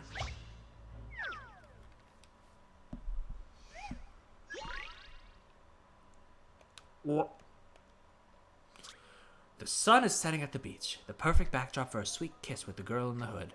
Use 3 of the 6 symbols in the frame on the left to represent kiss on the right. Slide the symbols to move them and touch them to rotate. You cannot overlap them. Confirm religion exists in this world, I suppose. Burp, burp, burp.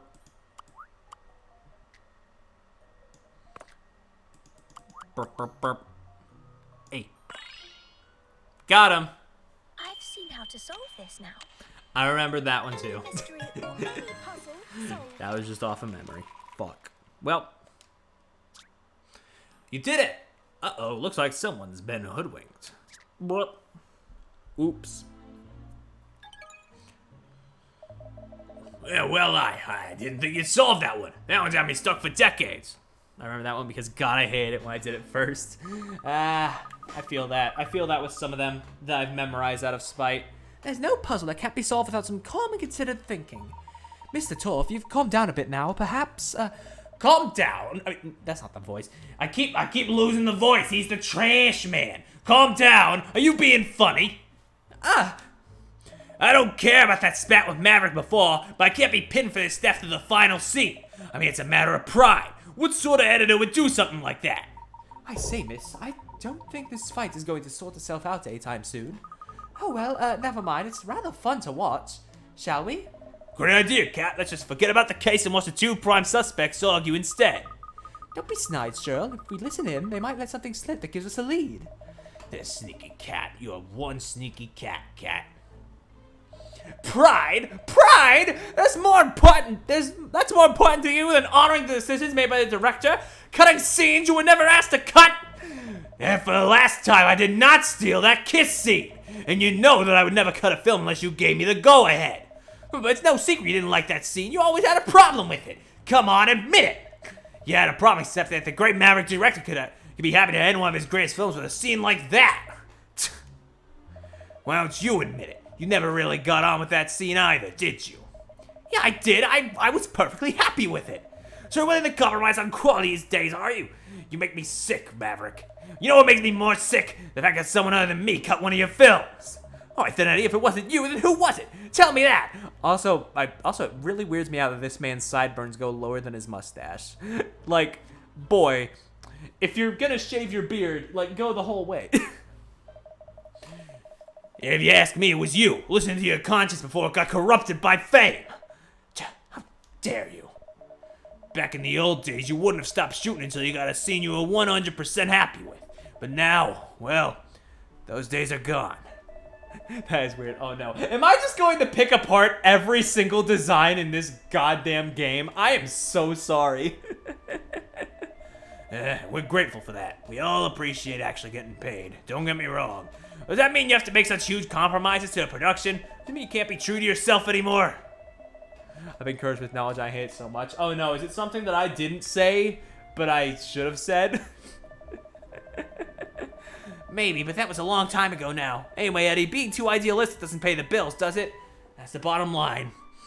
I fucking hate that. I hate that I can see where this guy's coming from. Fuck. Fine. If that's your take on it, there's nothing more to say. Goodbye, Maverick. Yikes, that didn't end well, did it? Mr. Tor's walked out. This could be our chance to get some important information out of Mr. Rector. Come on, Ernest. You too, Cheryl. I don't know if I should say it. This homo curse is designed forever. Listen, just shoot. Do it, motherfucker. Pull the trigger. Mr. Rector, I'd like to ask you a few more questions if you don't mind. I'm not really in the mood at the moment, but alright. If it will help to get this whole thing cleared up quicker. There was a rather heated argument you and Mr. Tor just had. Are such disagreements between you two a regular occurrence? Eddie and I have been a team for a very long time. It's long before I made it, so we've had more than a few fights over the years. Yeah, back in the early days, we used to have blazing rows about production issues. So it's never gone this far. We've never talked about going our separate ways. So wait, his mustache and sideburns go over his face. Double shape. Wait. No, not it. No! God, we're 2 for 2. I fucking hate it. I can't believe it. Are we gonna find goddamn Among Us in every stream of this game? Every single one? I hear you used to make films that were a lot less mainstream, with more fringe appeal. Is that right? Judging by his hairstyle, I'd say it's more cringe appeal. I thought his head looked like a direction, but now I mean, both are viable. Ever since I saw Among Us plushies in a mall, I can't. I just feel bad for Among Us becoming such an eldritch, like, deity in our society. Because, like, it just started as this really inconspicuous thing. It was under the radar for, like, a couple years. And then it just exploded, and it becomes this fucking Junji Ito level, like, horror to some people. And it's like, fuck, man. Stop posting about Among Us, am I right? You know, he was always pressing me not to include that last scene in No Sub for Love, right from the start. Yes, he told me. He said he didn't believe it was true to your style. And not true to my style, huh? That makes it all sound so simple. Truth is, I don't even know what my style is anymore. Just typical of Eddie, though. He never had any hesitation in telling me what was wrong with my films. Sometimes it makes me so mad, but I have to admit it, he's usually right. Oh, who am I kidding? He's right this time, too. You mean about the stolen scene? I just wanted it to be real. I wanted to shoot a kiss that looked like it was genuinely from the heart, not just two actors playing their parts. But somehow I couldn't get it right. In the old days, I wouldn't have given up. I just kept shooting and shooting until I got the result I wanted. Why didn't you do that this time, then? You're young. I wouldn't expect you to understand. The fact is, as you get older, you lose that drive you had in your youth. No, you're quite right. That's not something I can relate to. It sounds rather sad, to be honest. So you're telling me that Mr. Tor couldn't accept the scene you shot? That he cut it from the film without your permission? Yeah, that's it. That's his job after all, cutting film. He's very good at it. I can't really say I blame him. It's all my fault. This might seem like a strange request after everything that's happened, Miss Layton, but you should try to keep this quiet. He did it for my benefit at the end of the day. I'm afraid that won't be possible. Fucking shut up, Microsoft Edge. I don't need my YouTube notifications right now. Come on, I'm streaming here. Haven't you heard of fucking being considerate? Jesus. That's not the reason at all. It's because Mr. Tor didn't do it. You see, the fact is, you are his alibi, Mr. Rector. Exactly. You and Mr. Tor were together at all times until the start of the screening, weren't you? And when you checked over the film reels together, you found no problems. So if Mr. Tor was never out of your sight at that time, then however much he disagreed with the inclusion of that scene, he had no opportunity to cut it. I suppose that's true, so someone else stole it then. Well, that's wonderful. Miss Layton? Oh, sorry. Good. It looks like I have all the evidence I need now.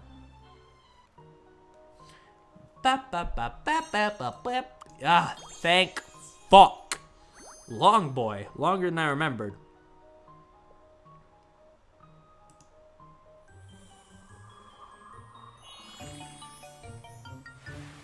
Got him. Let's hear the truth. Rector and Tor checked the film reels just prior to the screening. They both found no issues with it, and the last scene was present. Yeah, fucking solve the case. I don't care. Of course. Yes, it all makes sense now. Yeah, and I'm deaf now. That was right down my ear, cat. Miss Layton, have you solved it? Yes, Ernest, I believe I have. Just as every film has a final scene, every case has a truth to glean. I also love the concept of the game being more brain blessed. The anime having Cat literally go galaxy brain. Yeah. The anime in general just has like an energy to it that just is lacking in this game, I feel. Like I said before was with Catriel's character, but honestly I think it's just the whole production as a whole. Not that I have a problem with the more low-key tone that this game takes. That's the least of its problems. I'm sorry. But it's just so weird to me. Yeah. Low-key, like, you know, the more chill tone this game takes. Oh, well done, Miss Layton. Brava! What a spiffing verse that was. Ernest, summon the suspects. Gladly, miss, gladly. Alright. I forget if this is exactly the same as how it is in the anime, but we're about to see. Thank you all for coming, everyone. I have finally ascertained the truth about the stolen kiss scene. Really? You have? Who did it? Come on, spill the beans. I want to know who did this to me and why. And how? That's what I want to know. When was it cut out of the reel? Tell us, Miss Detective. Put us all out of our misery. God, I wish I could. I'm so sorry. I have been awful today. Momento, Catriel. Why have you asked so many people here? It's clearly obvious that most of them couldn't possibly have been involved. Oh, it's much more fun this way. The more people, the more tension. I agree with Miss Layton. She's a born performer, that woman. Oh, this is so exciting. I couldn't miss a show like this. I mean, as mayor, I have a vested interest in the truth. As the head of the Seven Dragons, I feel obliged to see this case through to its conclusion. Don't need me. Don't need me. Minor role. Minor role. And I really don't care what happens to that scene. Can I just go? Come along, Miss Layton. We're all dying to hear the truth about the case. Who the culprit is. Let's not rush. This is the detective's moment of glory, after all. True, if this were a film, I'd be having a good suspense track running in the background and really draw it out to build up tension. Like the game is right now. Self-aware. Exactly. Now let's get to the case. This was an extremely strange affair from the outset. A final scene stolen from a film on the very day of its debut screening. So what could be the truth behind it? No doubt you all have your own theories and ideas, but I'm not exaggerating when I tell you that the real truth will make even the most outlandish theory of yours seem tame. Because you see, the truth is always stranger than fiction. Okay, Cat, is this just a shaggy dog story or do you actually know who did it? All right. You couldn't let me milk it, could you? Hey, why is she not in her outfit? Culprit in this case. Why'd you put her in her standard outfit in the cutscene? I was robbed. You over there.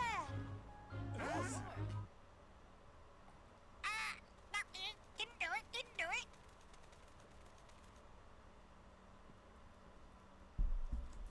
Major minor. When the reels were being switched during the screening, you did a major minor poo on the film. The way the music just stopped was kind of funny. Yeah.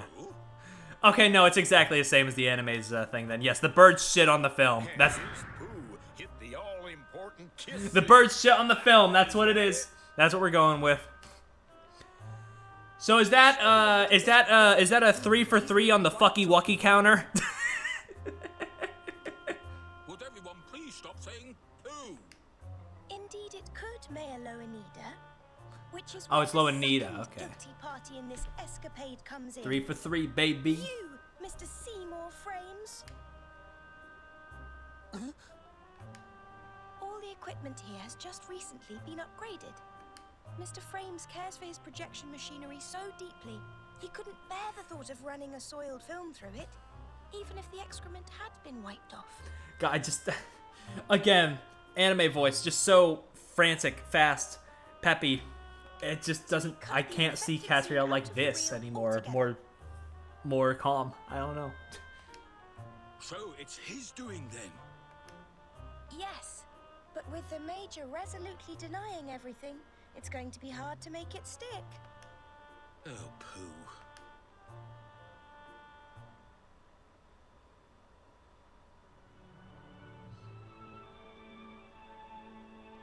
And then everything in the store fixed itself. Sure, yeah. They're just like, yeah, put it back in there, I guess.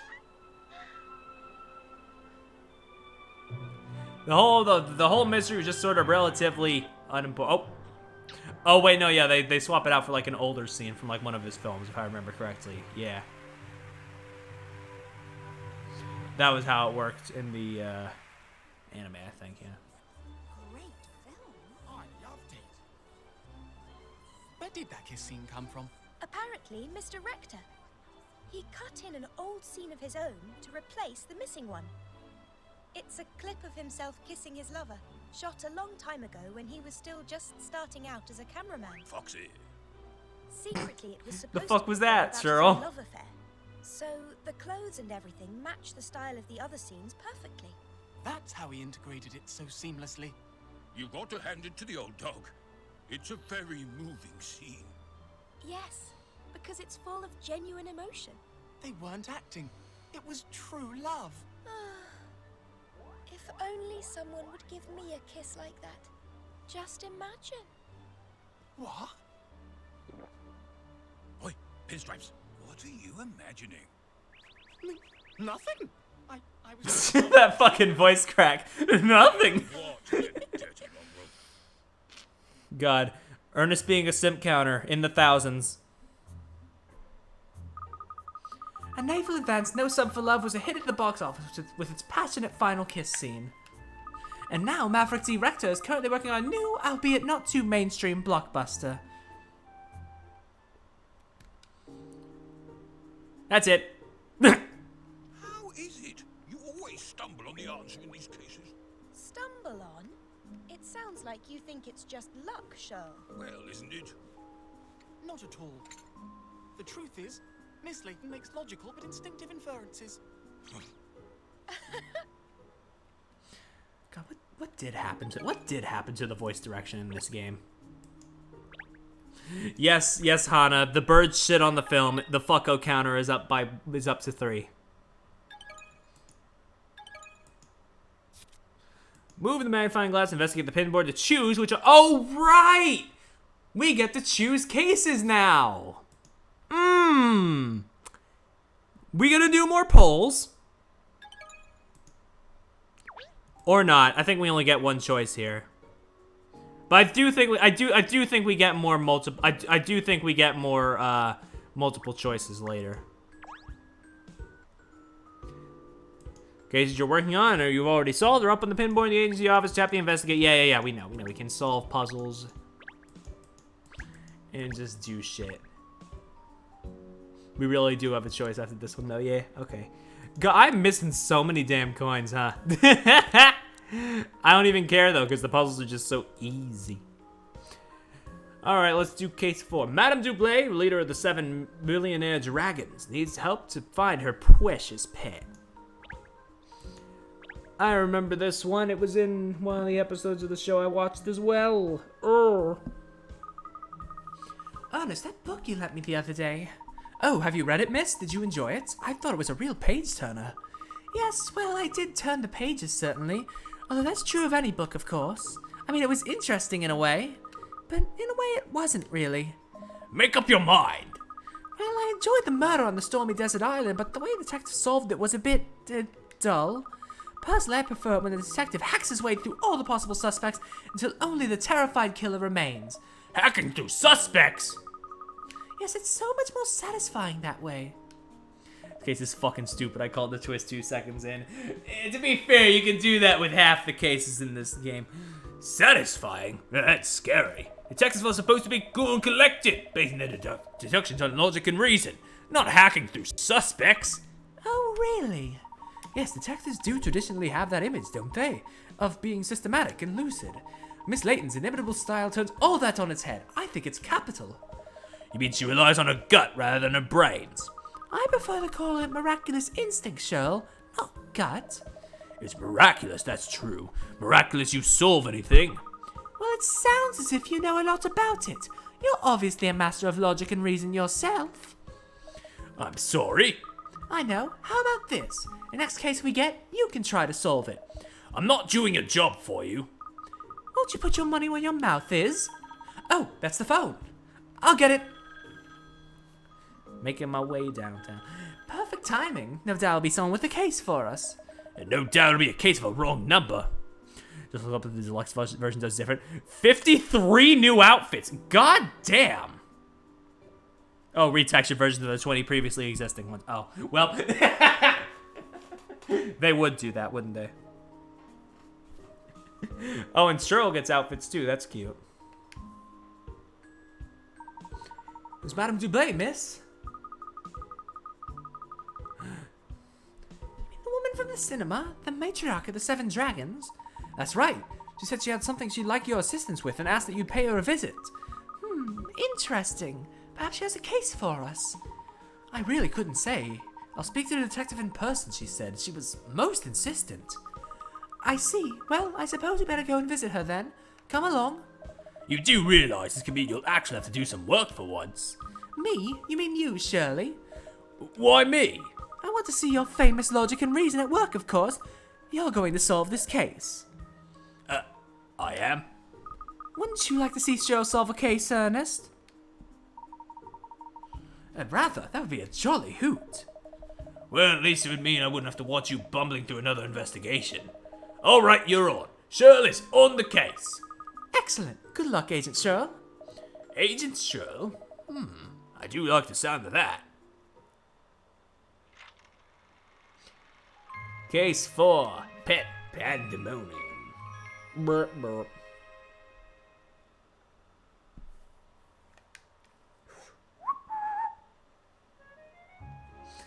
Agent Herlock.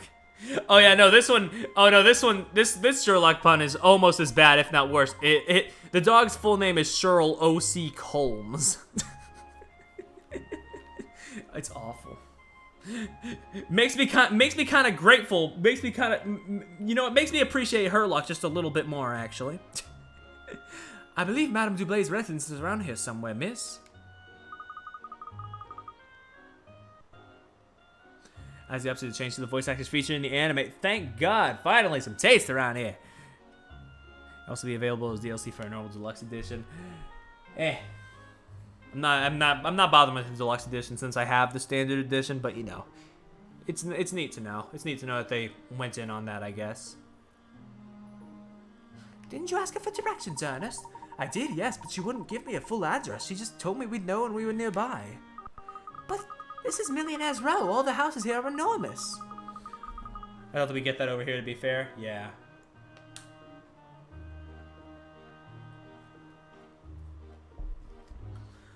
It'd take us ages to find her just walking around aimlessly. I think this is a job for Agent Cheryl. Lead us to Madame Duplay's residence using your razor-sharp reasoning to guide you, detective. No. Would it be easier just to call her a passerby? Well, I suppose so, yes. All right, let's ask someone. Let me look around. Burp. Look for some fucking coins. I mean, yeah, Doggle. God forbid we actually get a game that people ask for out over here.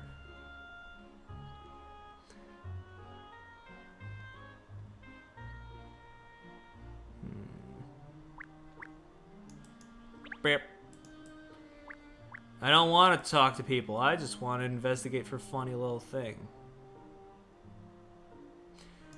I don't even follow the Ace Attorney peeps, so I don't know. I'm still going in blind whenever I decide to check that out.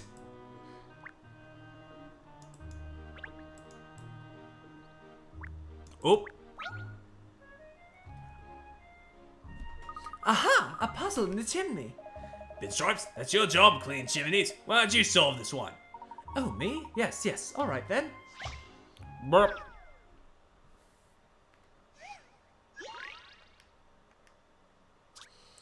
These folk need help putting their Christmas tree decorations up. They do it every year, but they always forget how it goes together. Slide the parts to move them so that they fit in the frame to make 3 perfect trees. Parts are not allowed to overlap.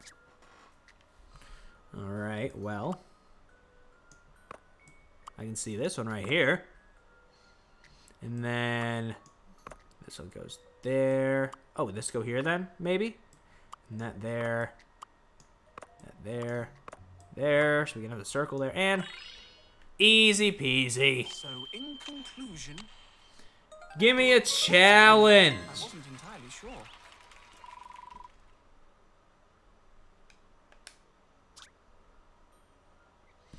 Another year they can enjoy their lovely tree decoration. No doubt they'll have forgotten how it goes together again by next time Christmas rolls around. Man. Alright, bye, bitch. There, clear at last. That should stop the fire smoking in the grate below. Well done, Ernest. I'll send them an invoice. Alright. Hey, you. What's your deal? Hello. What have we here? It's the well-to-do part of town, you realise? I'm always on the beat around these streets, making sure there's no unscrupulous characters lurking. Oh, nothing for me? Nothing direction-wise? Excuse me, I don't suppose you could tell us the way to Madame Gretchen Duplay's residence? Dearie me, you don't know Madame Duplay's house? No, I'm afraid not. We're not familiar with this area, you see. The Duplay residence is the largest building in the neighborhood. You can't miss it. Helpful. Well, let's see.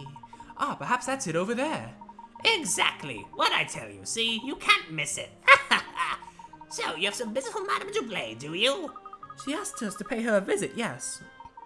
Really? Madame Duplay asked for you? Well, you must be more important than you appear. You're very fortunate. I should dearly love to receive an invitation. Madame Duplay is obviously a very influential and significant member of society, isn't she? Did you hear that, Cheryl? You won't want to let down someone so important now, will you? Who, me? Come along, then. We mustn't keep Madame waiting. Alright, let's schmoove. Beep, boop, boopity boop. Hey! How daring me? Who to talk to about this? That's the question. Someone looks like they've got a lot on their mind. Ah, what extraordinary timing. I was just wondering whose ear I could bend. It's my friend, you see. She runs a little chain of accessories shops. I'm afraid business is rather slow. She's in a terrible fix. You talk to her, do you think? I mean, you're detectives, aren't you? You might be able to deduce what's wrong with the way she's managing the business. Accessories shops, you say? I'm intrigued. I'll do everything I can to assist, naturally. And another minigame. Okay, cool. Bye.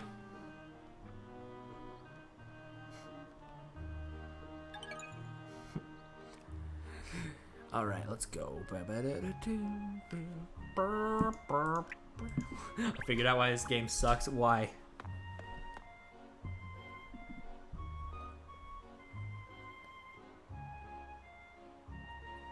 Gosh, so this is Madame Duplay's residence.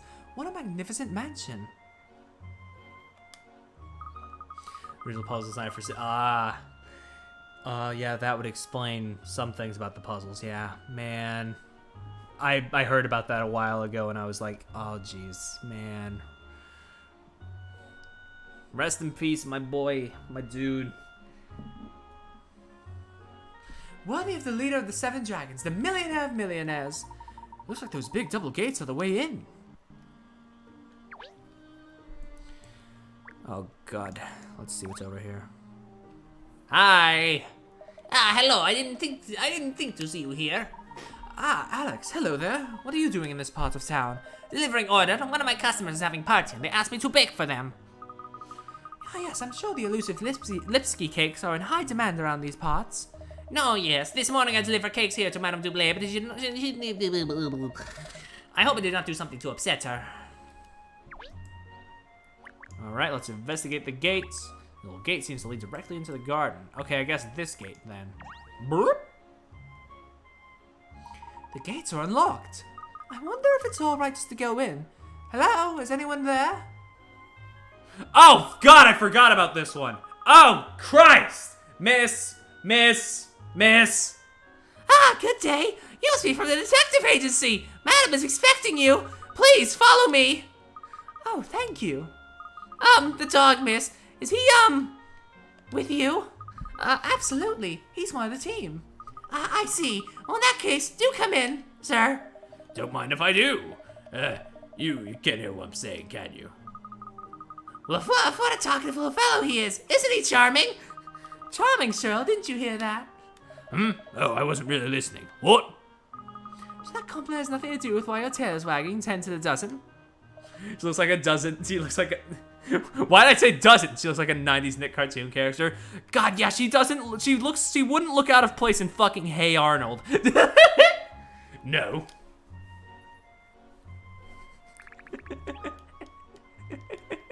I never watched Hey Arnold, but she looks like she would fit right in.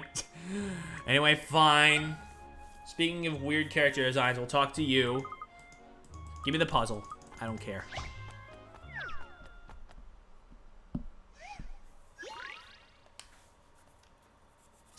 Look closely at the weasels and the numbers and try to figure out which number goes at the bottom. Touch the frame to enter your answer. So white plus 8 equals stripes. Stripes plus 4 equals that. But that plus what equals just that? The fuck am I supposed to figure out here? They're either too easy or too obtuse. There's no in between. Give me a hint.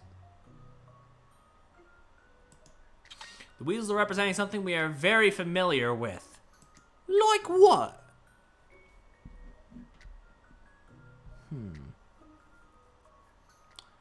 Wait. Oh, wait. Is it like a clock? Is it like a clock? Because that would explain a good bit. Because this is like, that's like a 2, and then plus 8, it would be a 10. And then we have the 10 here, and then plus 4, that would be 2. It's not about the pattern, it's about the tails. So 3 plus, I'm gonna say 6 to get to 9 then. This should do it, I think. Puzzles are Got meant him. for solving. Yeah. Yep, it was time. You've solved 30 puzzles, good for me. Thank you. I'm looking forward to it already. Alright, yeah, whatever you were talking about. Yeah, okay. Do we have any cost? Oh yeah, we do have a wardrobe. What else do we have? If you think it's time, catch up, put her current outfit in the wash. Just to change that button to have her pick something else from her wardrobe. Alright, let's see what we got. Boop. Okay, right now it's just these ones. She looks cute without the coat, though. What else can we buy? I like that. I like that as well. Oh, these are all good. Oh no, what do I do? These are all good. I like all of these.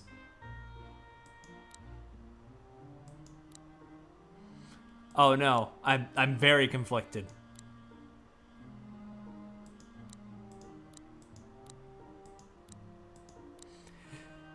Oh shit.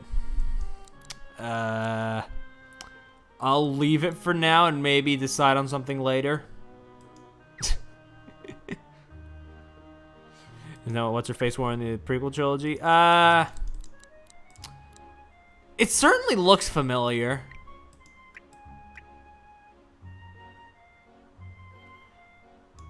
It reminds me of the outfit that the Grosky fan wore. Yeah, that's who you're talking about. Yeah, that's who you're talking about. Yeah, okay, yeah. Okay, yeah, we were on the same page. Just took me a minute. It's just like, okay, yeah. Yeah, it looks just like that. You're right. It just took a minute for me to click with that. Yeah. I got you. I shall just go ahead and tell Madame that you have arrived. If you could just all wait here a moment, please. I'm sorry. If it wasn't obvious, I'm having a real fun time just voicing her like she's fucking crazy because of her eyes. I say, the interior is even more amazing than the exterior. Look at the tip-top furniture. Yes, the furnishings are very elaborate, aren't they? These carpets are of the highest quality. But what else do you notice, Cheryl? What's apparent from this hallway? Well, there are a lot of cats. Soft toy cats, cat ornaments, cat pictures. She's clearly batty about catties. Which means the pet that she's missing is definitely not a cat. Boom! Gotcha. Precisely. All these cat things. There's an unusual amount of them, wouldn't you say? Oh, look, here she is. Oh dear. No, I specifically requested Professor Layton. I certainly didn't ask for a young parvenu like yourself. Oh, people are still demanding my father's services. You're obviously not abreast of the situation, Madame. Pardon? Allow me to clarify. I will solve this case in my father's stead. I thought the deal was we were letting the fucking dog handle this one. You must recover my dear lost Rexy Wexy post-haste. Rexy Wexy. Sorry? Oh, my precious Rexy Wexy. Where have you gone? Where? Hey, voice actress, it's okay to peek the mic a little. You don't have to be afraid. It's okay. Yeah, no idea why Rexy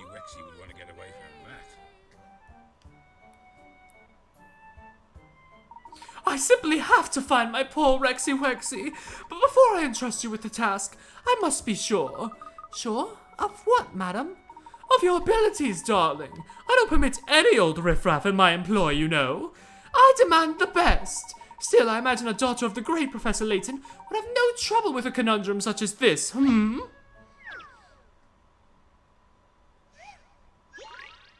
Burp. Here we have some mysterious shells. When you close and reopen them, the number of pearls they contain doubles. The maximum number of pearls the shell can hold is 8. And the shells cannot shut if they have 5 or more pearls inside.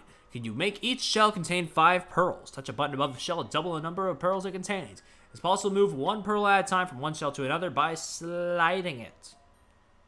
Okay. Slide that bitch. Burp. Burp.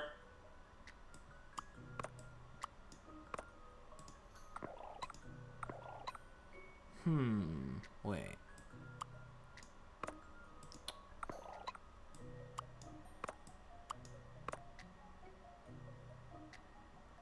I think I might have fucked it. Hold on.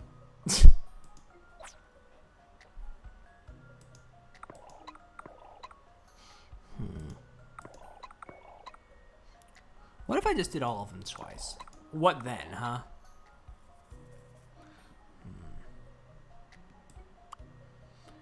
We started shifting them around. Wait. Easy. This is an interesting one.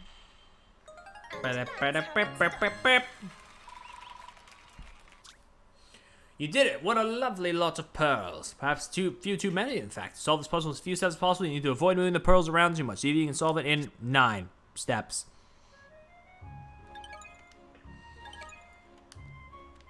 Are you sure now, Madame Duplay? Have I proved my abilities to you?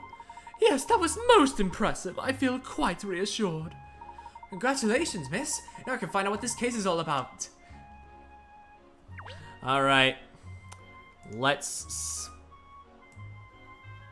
Wait, I'm not... wait, no, I didn't want to open that window. What the fuck? Ah! What's with this? Nothing? Okay, I could have sworn there was a puzzle there. Maybe I'm misremembering. So, madam, perhaps you could tell us what it is that you'd like us to do? Naturally, that's the whole reason why I asked you here. It's really quite simple. You simply have to find him for me. I see, and this Rexy Wexy you mentioned before, I presume. Yes, my beloved pet. Oh no, Rexy Wexy is so much more than a pet. He's family, I tell you. And you say Rexy Wexy has vanished? That's right. Oh, it's so awful. I've looked everywhere for him, but he's nowhere to be seen. Oh, Rexy Wexy, where have you gone? It's a mystery, Miss Layton, a complete mystery. Please don't trouble yourself, madam. When I investigate, I leave no stone unturned. We will find him. Gosh, a member of the family missing. How terrible for you. We'll track down Rex without a moment's delay. Oh, please do. I'm simply beside myself with worry. So, madam, I'd like to ask you a few questions about your missing pet, if I may. Yes, of course. I shall do anything I can to assist. Oh, my goodness! What's the matter? Look at the time. I'm terribly sorry, but I have a luncheon engagement. Dear me, my appetite isn't up to much at the moment, but one must keep up appearances no matter what. Just a moment, please, madam. I would naturally assist you in the search if I could, but these business lunches are quite unavoidable. An unforgettable luncheon? Steamed hams. Still, I'm confident I can rely on you. You'll find my Rexy Wexy for me, won't you? Now, do excuse me. Ah. Oh. Well, the great dame really gave us a lot to go on there, didn't she? Yes, the creature's name is all about she actually told us. This is going to be a challenge. No clues, no nothing. Well, it's far from ideal, but we'll just have to work with what we have. The dog just call her Great Dame. Yep. Is the dog doing puns? I mean, the dog's kind of been doing them for a bit, yeah. What we have nothing but a name, and a stupid one at that, especially for a cat. There's no such thing as an easy job, Shirl. So where do we start, detective? You're still on that, aren't you? Yeah, all right then. We start right here in this room. The foundation of all good detective work is investigation. And to sniff out more information about this Rexy Wexy. Well, you're in charge, Cheryl, so let's start investigating. All right. Oh, hey, that's highlighted now. I knew there was something iffy about that one. There's another cat toy in here as well. They're everywhere. Oh, that reminded me of a puzzle I know about cats. All right. Hit me with it. Boing. These 10 cats need to be divided up into pairs in accordance with the following rules. There should be 3 pairs of cats of the same type. In other words, the same shape and coloring. If a cat's wearing a ribbon, the other cat in the pair must also be wearing a ribbon. Move the cats by sliding them to other cats' positions and swapping them over. Okay. Okay. Hey, Boke. Oh, it does that sound every time, huh?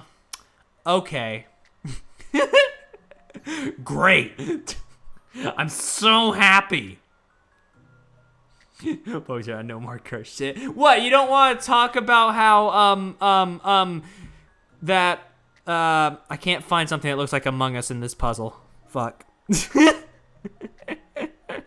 Well.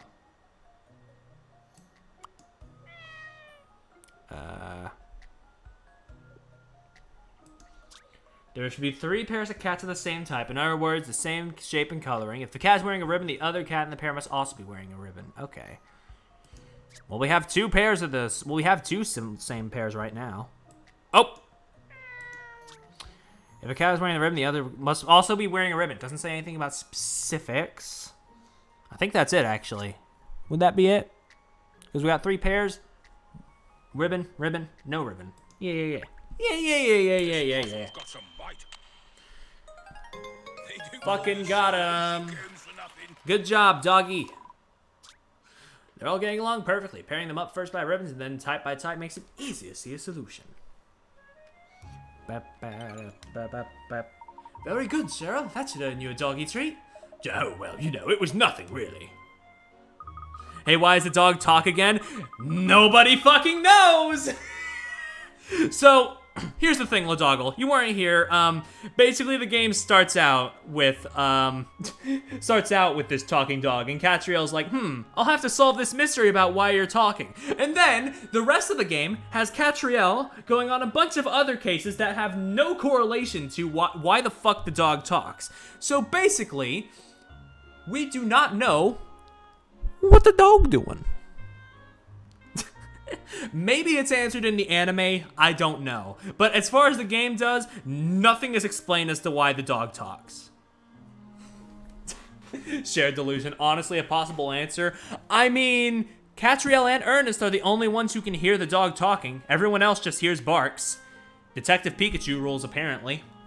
So with the most prominent position at the center of the room, we have a large bunch of flowers and a soft toy cat.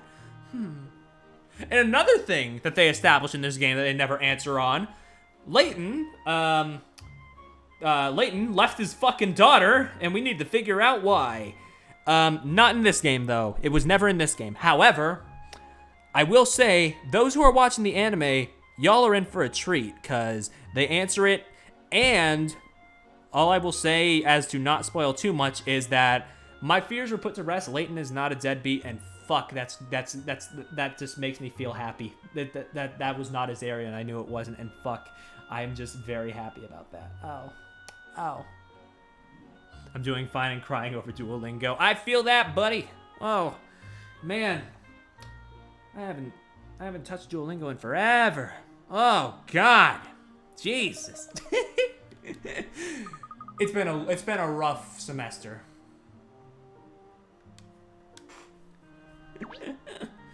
Oh. Ow. The dog is floating now. He is supernatural. It is a delusion, etc., etc. Oh, look at this portrait. What's up, pussycat? Hey, back up a little. Back the fuck up. There's a puzzle drawn into the picture. Do you see, Cheryl? Why don't you see if you can pound out the... Stop. Okay, stop. Stop. For the love of God. Pause.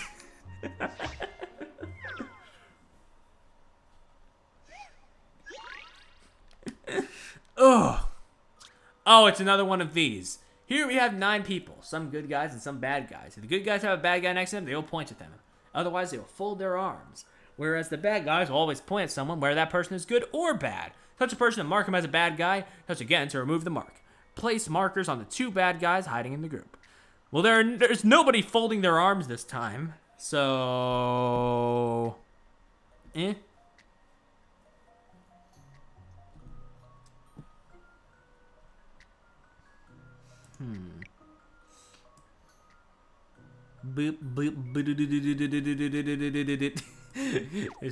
just a constant reflection. I'm gonna say that's one of them then.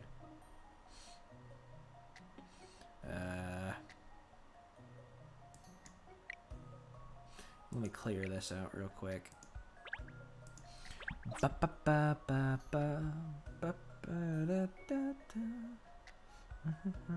basically you're trying to fit. Oh, I can't escape it. Every fucking case has it in it.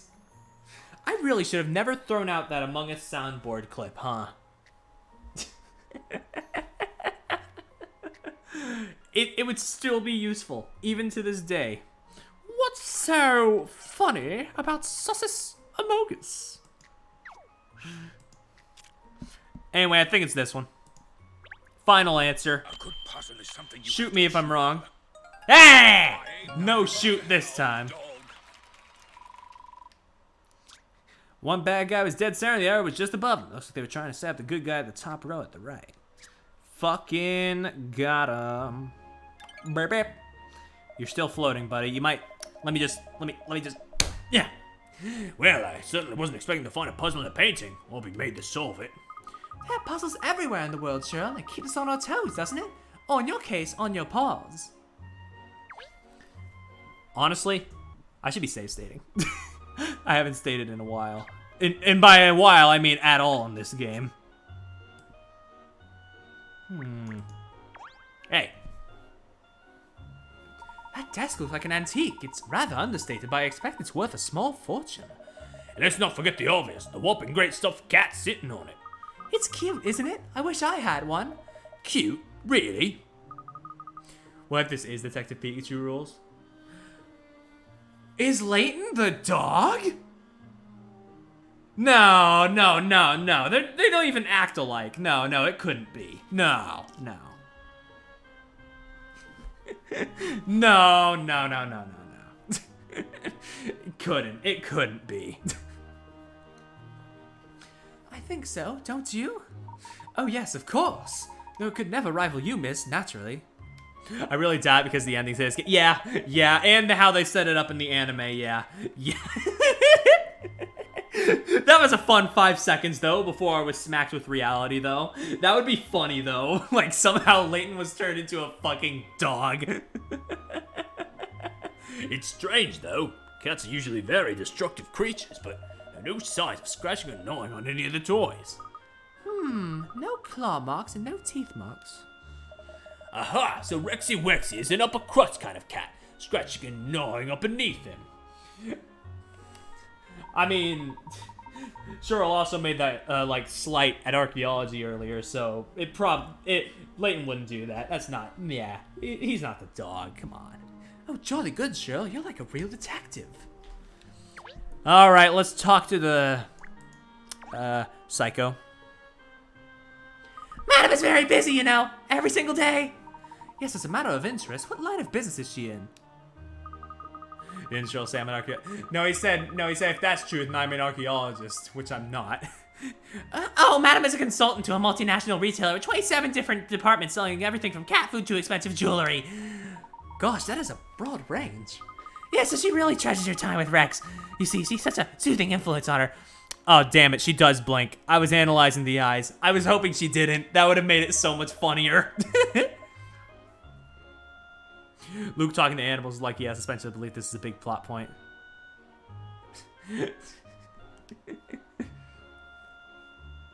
Yeah, I'm hoping they acknowledge it at some point in the anime, but I'm not holding my breath. They've given me the Layton plot point. They've given me at least a lead on the Layton plot point in the anime, so I'm grateful for that, at least.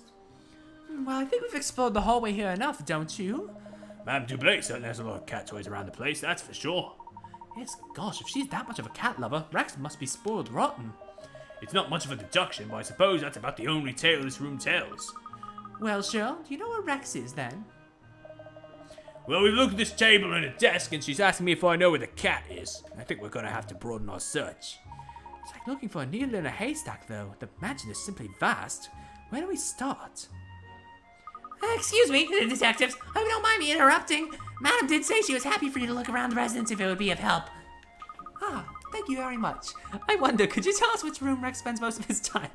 I'm sorry, all the other voices I do are so gentle, and then it's just, Yes, of course. That would be Madam's parlor. It gets a lot of sun, you see. Rex always enjoys napping in the sunshine.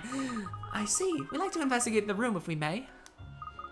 Although I imagine it's been cleaned and made up since Rex's disappearance, has it? Oh no, miss. Madam was very clear on you must leave the scene completely undisturbed. Perfect. Could you show us the way then? Okay, let's go. Clue number 1. Cat toys and ornaments. What? As well as the fine furniture in Madame Duplay's residence, there are a great many cat toys and ornaments. It would seem that she's a cat lover. Which means the pet's not a cat. Immediately. You got it. That's just obvious. Boring. Let's go. Dun, dun, dun, dun, dun, dun, dun. And this is Madam's parlor. As I explained, she did say she wouldn't mind if you needed to look around. I was only asking you to be careful of the furniture and ornaments. It's all very expensive, you see. Gosh, my palms are already swaying just hearing you say that. Knees weak, arms are heavy.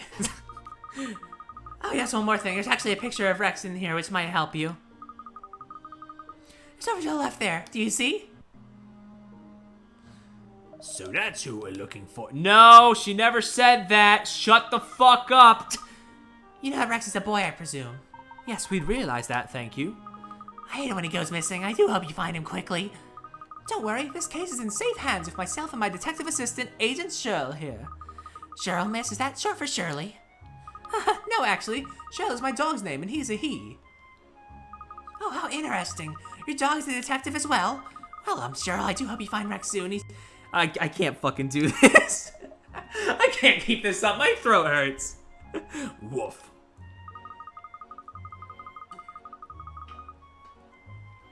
I expect it to be a T-Rex.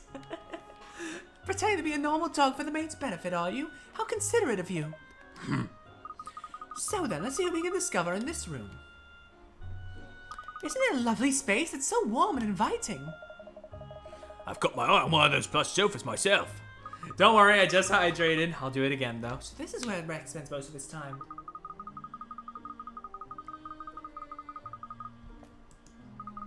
So let's get on with it, Cheryl. Go, boy. Find the clue. I thought I was in charge of this investigation. Stop trying to take the lead. I'm still the manager of the Layton Detective Agency, Cheryl. You work for me, remember? It's a dog's life. Good luck, Cheryl. I'm sure you'll find something. Come along, there's no time for sitting still. We need to have a good look around in here. Brr. Oh, 5 points of interest. Oh, golly gee willikers. Ain't that something? Wait. Oh, hi. We have 2 now. We can stand to buy an extra outfit then. But I like I said, I like them all. That's my problem. Catriel has too good of a fucking fashion sense to where I can't decide. I like this one, actually. I really like this one. I think this one would be good for this case, actually. Flora and Aurora. Oh, I didn't know about the Flora and Aurora. Let's get this one, then. Puzzle. Oh, you get puzzles for these, too. Huh. That looks great, I think. Yeah. Oh, and the price doesn't increase. They're all still 1. Okay. Good. Oh, that's right, you do get puzzles for them. Yeah.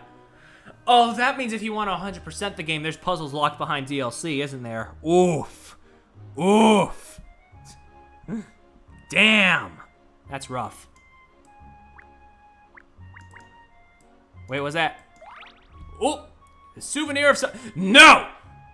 No! Get out of here! I don't want your papanos.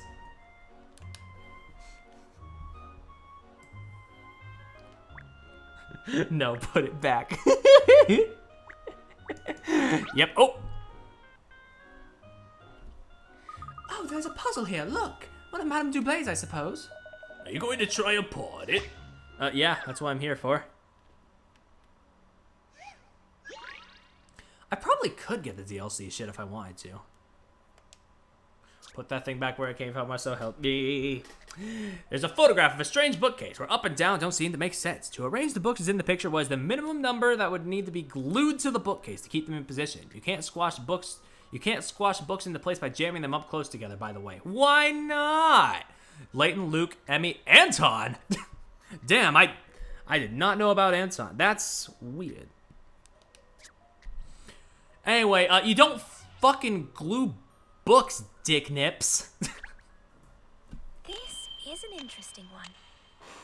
And that's how it's done. 50-50 picker rats. What a joke. You did it. The bookcase is lying down on the floor. You just need to place the books in the right positions and there would be no need to fix any of them down. Okay, well, I was just like, who the fuck would glue a book to a bookcase? I was just going with logic there, but all right. I guess putting the bookcase on the floor is also a viable option. There. I've solved it. I should write the answer in this book here, then. Oh yes, to face Madame Duplay's book. I'm sure she'd be delighted with that. That's the reason. Yep. See, is fucking wearing me down. Oh, sort of, kind of, same though. Like, I do want to say, like, despite, like, how much I've been dogging on it. Dogging on the game. I do like things about it. It's just, compared to other games, compared to the other games, it's just a little, you know. The puzzles aren't as great, and just overall it feels a little, Hey, it's okay. Hey, I mean, swearing is the least of concerns here. We were just talking about cursed shit. Swearing ain't that cursed. She says fuck all the time. It's fine. There's some rather exotic-looking fruits here, but some appear to have been nibbled at. Presumably Rex is doing? Because cats are so well known for eating fruit, aren't they, Pinstripes? And maybe if it was a bowl of fish. Perhaps Madame Duplay was hungry and couldn't resist taking a bite, and she just left it there. Those well-to-do ladies are so well known for their lousy manners. So come on, people. Well, can you be certain it wasn't her?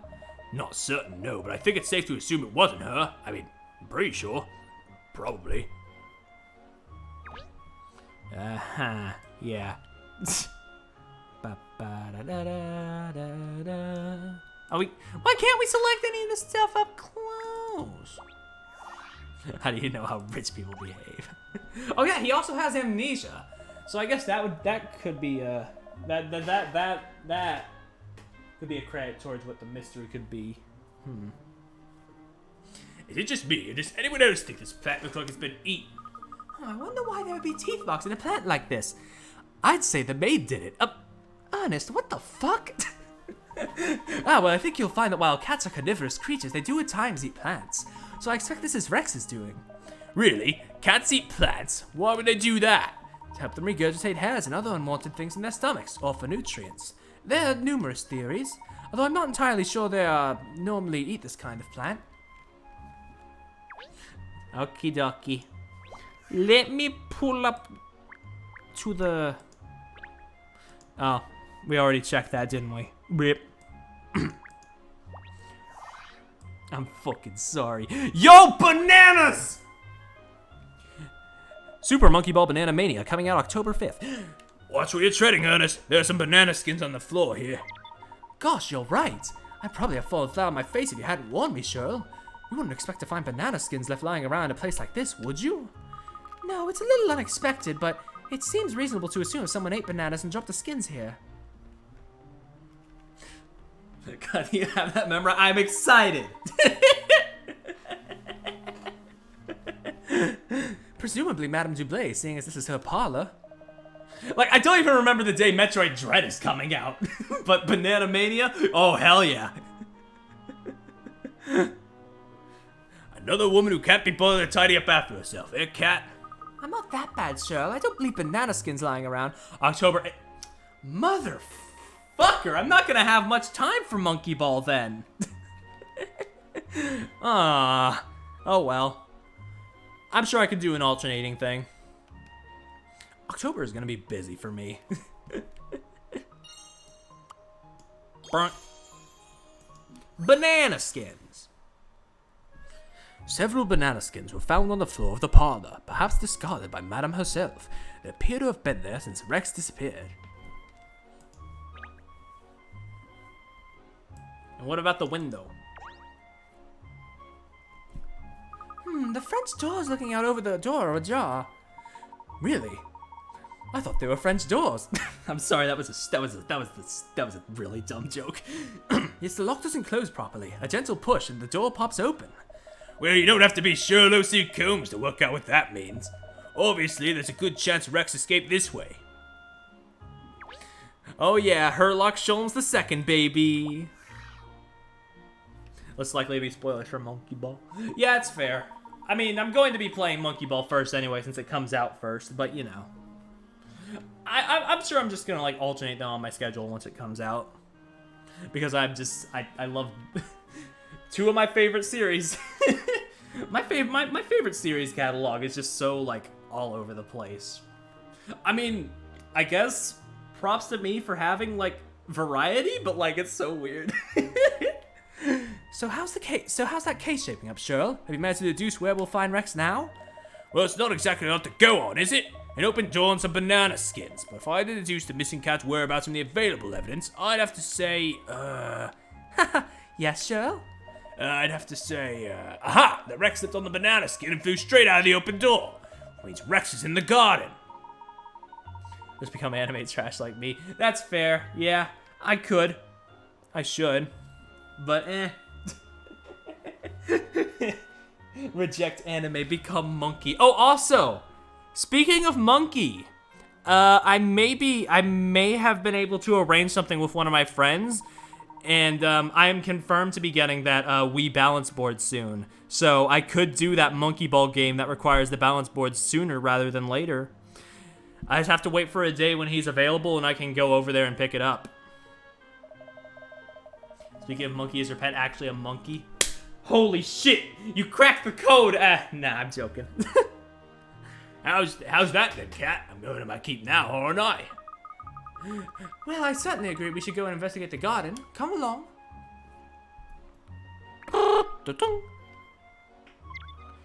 So I may actually stream that monkey ball game soon. Like, not even as a 100 follower thing, because I'm genuinely interested in it now. And also, the little bits I've heard of the soundtrack fucking bang. I say, what a... Ernest, Beezer's not a fucking word. Don't make up words. I'm sorry, that doesn't sound real. I'm in for walks and parks smaller than this. Well, Rex could be hiding anywhere in here, so we better start looking. When you're sacking off the word Beezer. Oh, God. What could I... Oh! Yo, what the fuck? Oh, I forgot. 10. You can get 10 in 1. Thanks.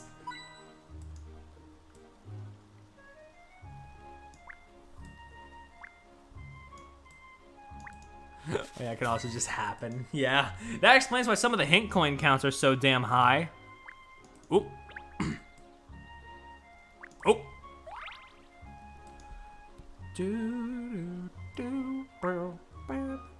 Oh, what? Oh, I say, miss, there's a puzzle hidden among these flowers here. What's a puzzle doing in a place like that? You may never know, but that doesn't stop us from trying to solve it. Ernest, would you do the honors? Boing! A caged bird. Place the numbers 2, 3, and 7 on the bars of the bird cage. But oh my god, is this the tile puzzle of this game?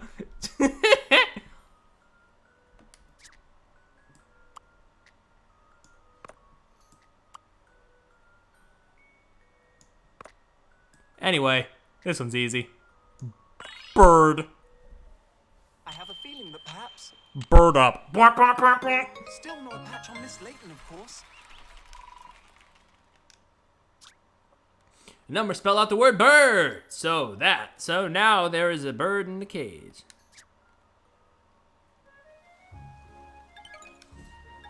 Boop, boop. Very good, Ernest. Well done. Thank you, miss. That was rather delightful little puzzle, don't you think? It was fine. Oh, hello. Is there moss here? What a wonderful array of different trees and plants. Oh dear, what am I treading on? Ah! Snake! Snake!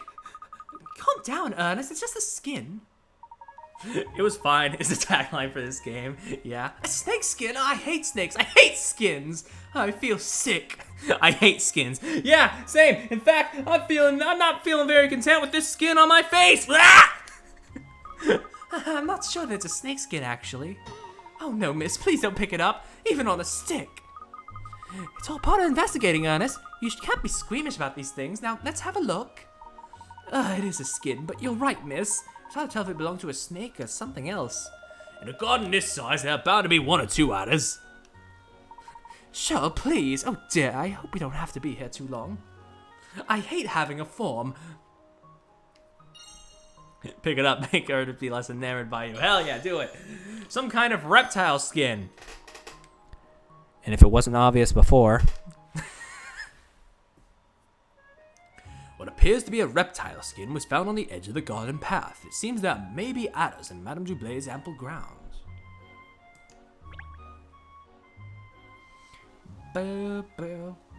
Monkeys aren't reptiles, are they? I don't know, mate. Maybe. That's another way in and out of the property. Not so grand as the gates we came through. Look, it's a bit broken at the bottom. You're right, sir. Perhaps it took a blow from a football or something when children were playing out on the street. Ah, yes, a football. I imagine it's hard to stay on top of repairs with a property of this size.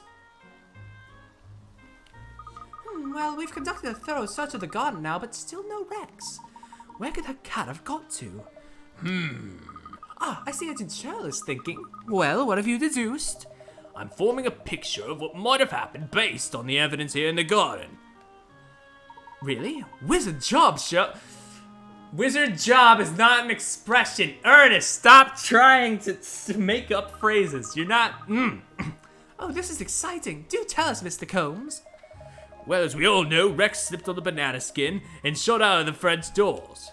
Then, in the garden, he encountered a snake that shocked me and flee from the garden through the broken side gate. How's that for detective work, eh? You mean Rex isn't even in the grounds anymore? That would be the general idea, Pinstripes, yeah. We've looked high and low and found nothing. Gosh, that's going to make tracking him down that's going to make tracking him down rather more of a sticky wicket. Well, we can't give up just because it's sticky or wickety. Catriel, I love you. If Rex has left the grounds, then we must follow. All right then, let's head back out onto the street. If Cat isn't used to leaving the property, then he's probably not too far away. Yes, I suppose you're right. Well then, let's see what we can find out on the street. Burp. Okay. Okay, let's go to the street.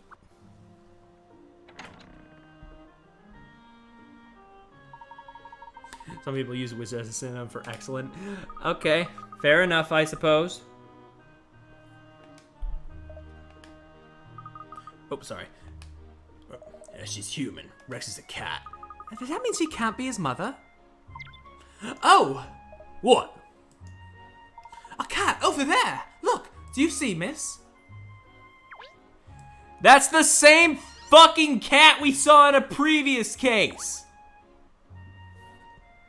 That's not her cat, or else this would have happened far sooner. Meow. Oh no, that's not Rex. That's some other cat. Different colored fur and everything. Levitating cat. Foolish dog, I am far more powerful than you could ever imagine. I have ascended this mortal plane to become a higher being. It's far too skinny. The cat of a wealthy owner like Madame Duplay wouldn't be skinny like that. What do the cat got glass? Oh my god, it does! I didn't even notice that. Like the little stripes on his side look like glasses. Agreed. Let's keep looking. Hey, buddy, what's up? I like you. I'm gonna talk to you again. Ah, detectives. Alex, good. I'm glad we've run into you again. We're searching for a cat. Have you seen any? No, yes, I see many cats in the streets. What kind of cat you look for? He's called Rex and he's white all over. He's from a rather well-to-do household and looks the part. No, I have not seen cat like this. Oh, what a pity. Well, we've been all around the streets by Madame Duplay's mansion now and still no sign of Rex. Cats are fickle creatures, that's the trouble. Tracking them down is always hard. Well, what's our next move, Agent Sherrill? Our only option now is to widen the search. If we're lucky, maybe we'll find a clue at least, even if we don't find Rex himself. Alright then, let's do it. Let's start looking further afield. God, are we still fucking going? I figured this out hours ago. Oh, hi. I guess we have to talk. Hi. Oh, hello. Yes, fine, thanks. What can I do for you? Sorry for stopping you like this in the street. I was just wondering if you heard of the new maze craze. A new maze craze? No. Ernest, do you know about such a craze? No, I can't say I've heard about anything like that. Just to be clear, I'm a dog, so no. Oh, well, I tried it, you see, but it's a bit too hard for me, so would you like mine? Oh, thank you. Yes, it sounds interesting, I must say. I thought you looked like the sort of person who'd like to give it a go. Here you go, it's all yours. All right, then. Hey, the last minigame, there we go. The Hound of the Pound minigame can now be found in Catriel's bag. It's a puzzle game which you have to help Cheryl escape from the pound by guiding him through a maze, switching colored blocks up and down as you go. And we're not gonna play it, because we got better things to do, like solve mysteries.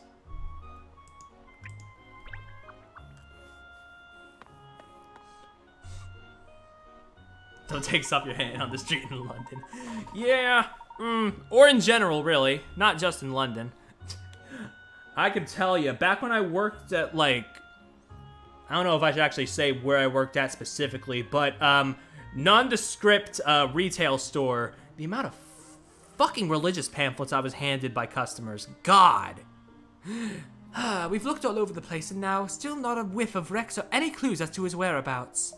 We need to try to think where we'd go if we were cats. Agreed, but I am a cat and I don't know. Do they work? God, no. Well, I think they generally like small enclosed spaces and high up vantage points. And there are hundreds of places like that around here.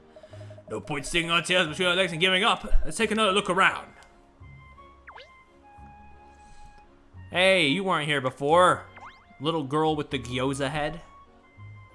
Oh, hiya. What are you up to? Anything exciting? We're looking for a cat. It escaped from Madame Duplay's residence, it seemed. Madame Duplay? Oh, the large lady who lives in the big mansion over there? Yes.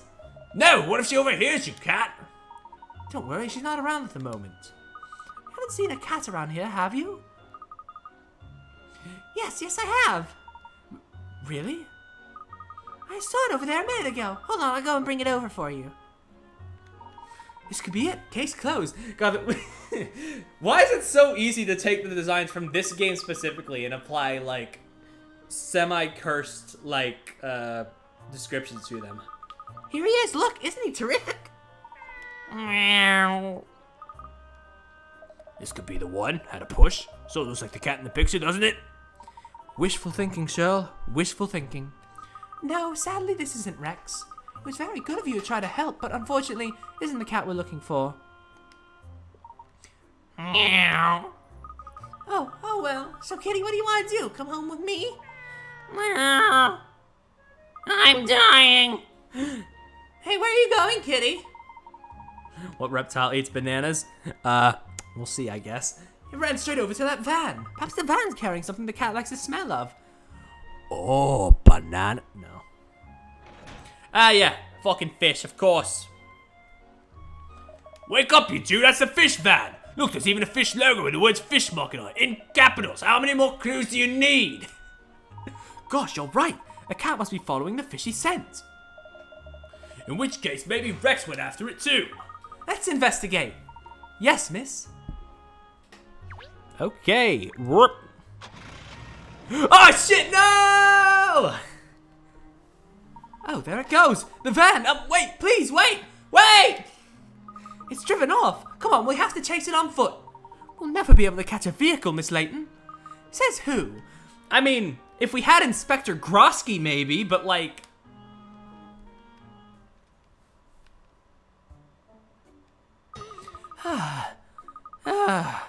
Can't catch it. Too fast. It was an impossible task, miss. Time to call it a day, I think. Never. Catriel Layton doesn't know the meaning of the word give up. That's 2 words. And I don't know the meaning of it twice. I love Catriel so much. Oh, she's great. If we can't follow the van, we'll just have to find someone who knows where it was going. You know, if you'd thought of that sooner, we could have saved ourselves a lot of lung ache. Never mind. Let's just focus our energy now on finding someone who knows where the van might have gone. I think this case is really where, like, Catriel in general just, like, as a character just starts to shine. She's so goofy. And I know some people are kind of iffy on that in comparison to how, like, serious and, like, stoic Layton was, but I think it's a nice contrast. I say, excuse me, do you know anything about the van that was just parked here? The van? No, wait, what was it? It was like, oh, it was a bit like this, wasn't it? This was the voice I was doing, yeah? Yeah, vans like that are the bane of my life. We've been puzzling over this sticky van issue at the back of the station for months.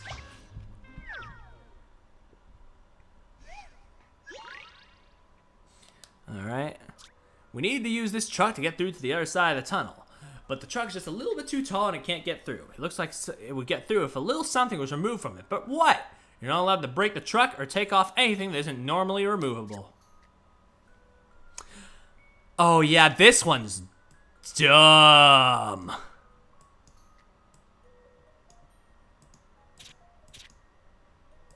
God, give me an eye already. God.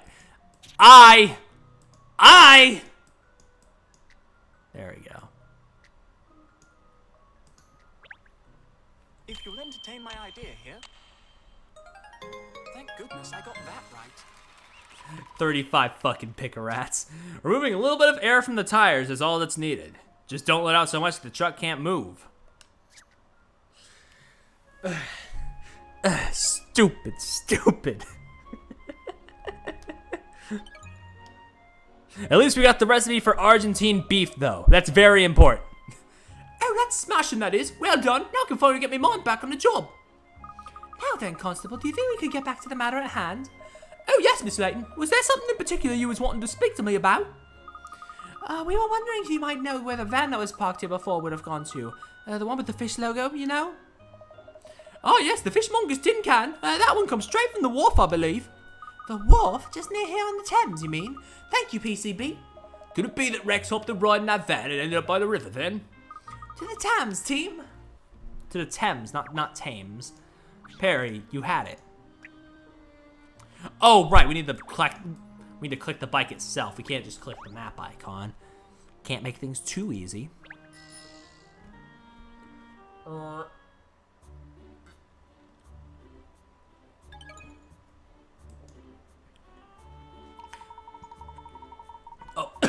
Oh God. Choked on some water, I'm sorry. I meant to mute, but... Yeah. Here we are, look, this is the wharf. Gosh, look at all the boats coming and going. If we weren't investigating a case, it would be a lovely spot to sit and watch all the activity on the river, but... Aha! Look over there, that's our van! By golly, all right, miss. What a piece of luck finding it straight away like that. Let's investigate while we have the chance. It could drive off again at any moment. Ah yes, Wharf, the famous place in London, he says, suddenly remembering Canary Wharf. Oh yes, of course, I often see vans driving themselves.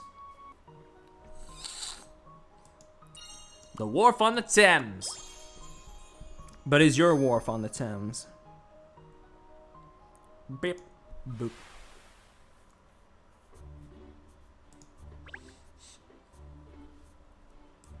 Yo, Sailor Man. No!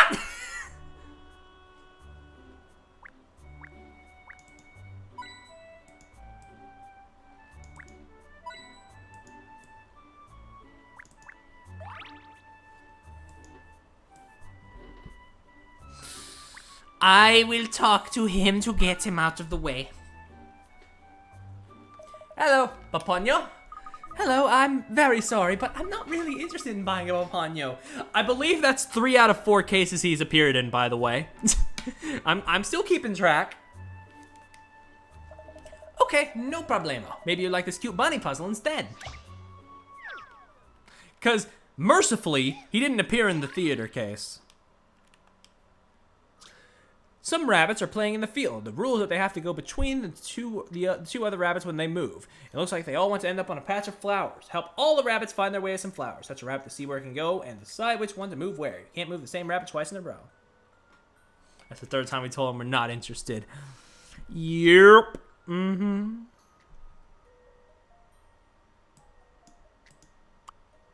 Oh.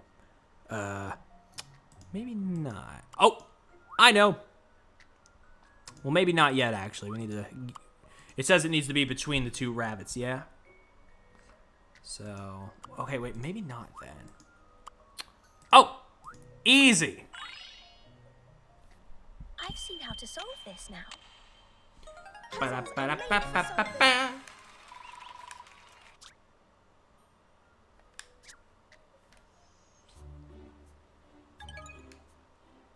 Thank you. That was a cute puzzle. You were right. You did it. You solved the puzzle. You are a very clever solver of puzzles. Now let's see how you dance. Not right now. I'm a bit busy. Bap, bap, bap. Arr, what a grand waste of time.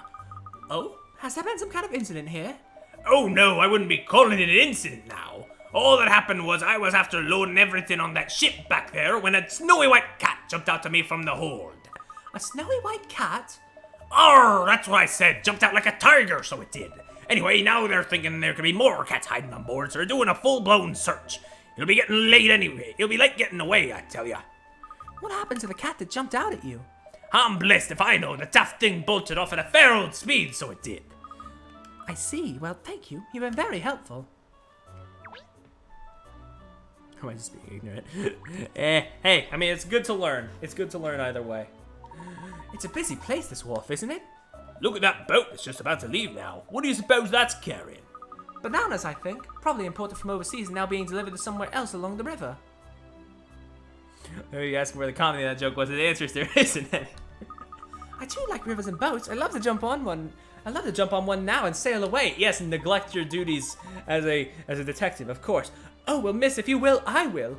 Leaving a dog in charge of business? Good thinking, team. Good thinking. I'm sure you could handle things, Sherl. Well, obviously I could. In fact, the Sherlock Holmes Detective Consultancy. That almost sounds believable. You have to move the office to Barker Street, though. Ha ha. Are you mocking me? Very funny.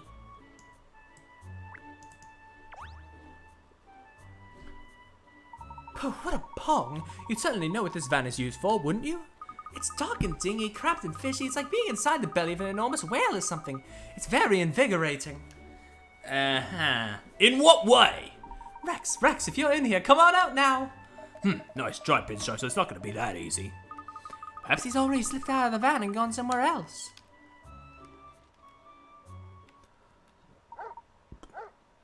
Oh, shit. Ah, what's that? It's a dog barking, isn't it? You understand what it's saying, Sherl? It caught me off guard. I didn't catch what it said. Really? Even with those enormous ears of yours?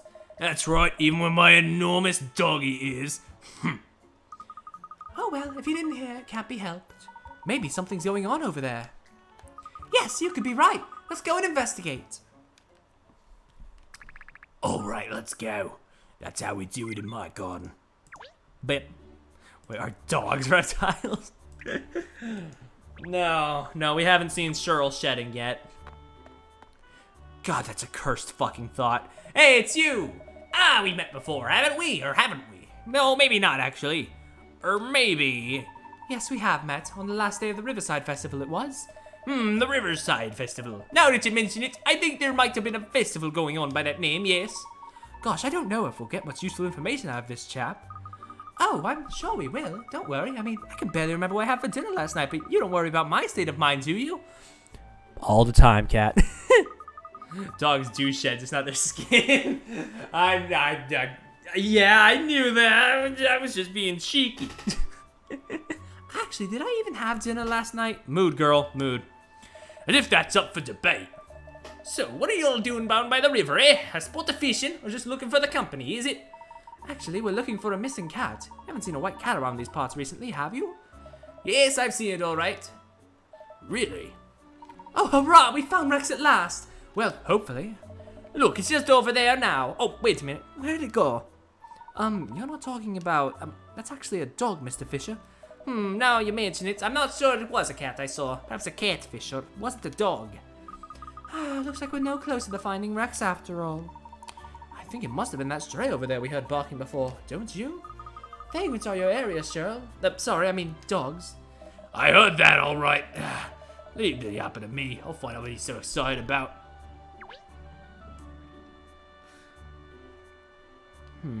Stash it, Scoffin! Let's talk to you. How you doing, buddy? Make no mistake, I'm not scratching my head over a puzzle. Never. If you'd like me to solve a puzzle for you, please just come straight out with it and ask for help. Solve it for me. Never. But if you're interested in trying for your own amusement, to be my guest, no need to be shy. What is that thing on the right? Oh boy, are there Layton misses even with the dog designs? Oh boy. Here we have 11 hamsters. They've all been left together when their cage is being cleaned. They start to fight with each other, so they need to be separated in their own individual spaces using just 3 enclosures. Slide the enclosure to move them, then place them so that all the hamsters are contained.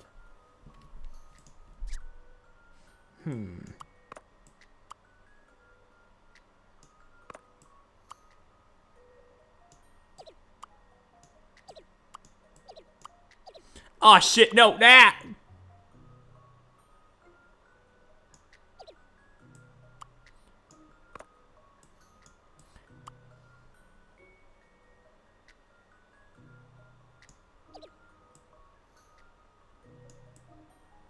Papongas.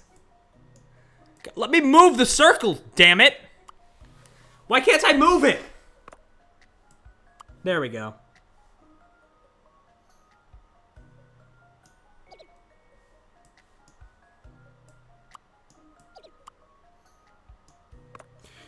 There we go.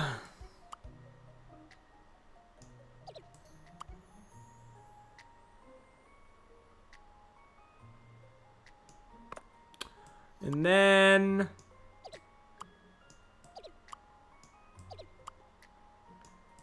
bada boom, bada boom. I've seen how to solve this now. Puzzles are made for solving. You did it. They seem fairly calm when they're eating. Perhaps they didn't need separating after all. Then why do the puzzle? There, all done. Are you happy now? So that's the answer. At last. I mean, you managed to do it. Well done. Yes, you did just want someone to solve it for you, didn't you? I thought as much. Here's Doggy. Excuse me, have you got a minute? Oh god, I forgot. We actually do get to hear the dogs talk. What's happening, Hound? You don't look like you've missed any meals lately. Yeah, I get fed. Thanks for your concern. Hey, actually, me and my friends are here looking for a cat. Have you seen any around? This place is crawling with cats, Hound. I've been bumped into more than I can count just today, even. If you're looking for a fatty of a puss that's white all over, well, maybe I can help you out. Yes, that's exactly the cat we're looking for. Really? Lucky, huh? Well, Hound, that white cat just went shooting away from the wharf like a cat out of hell. Ha! Where'd it go? Where'd it run to? Chill, Hound, chill. It hasn't gone far, but it's a tricky kind of place. Whatever. Yeah, I didn't want to bring attention to it, but like, boy! Fucking a fatty of a puss. Jesus. A tricky place? What kind of place? See a huge bridge over there? The cat you're looking for bolted out of the wharf and strapped to the top of that. What's this game rated again? E, if I remember correctly. Also, I mean, but this is the European localization, so it might have gotten away with a bit more.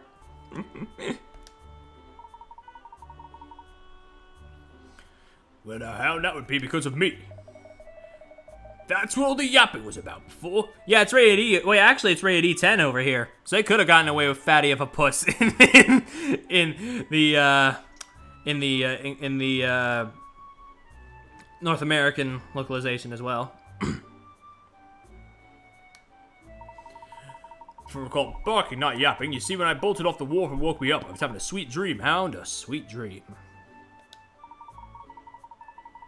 That stupid Mog drawing my tail and startled me. You got angry and chased it. Sorry, Hound. Never occurred to me that fellow canine would be looking for that clumsy Mog. Well, never mind. You couldn't have known. Anyway, Hound, what's the deal with you? You just got you doing the detective work for you? Water.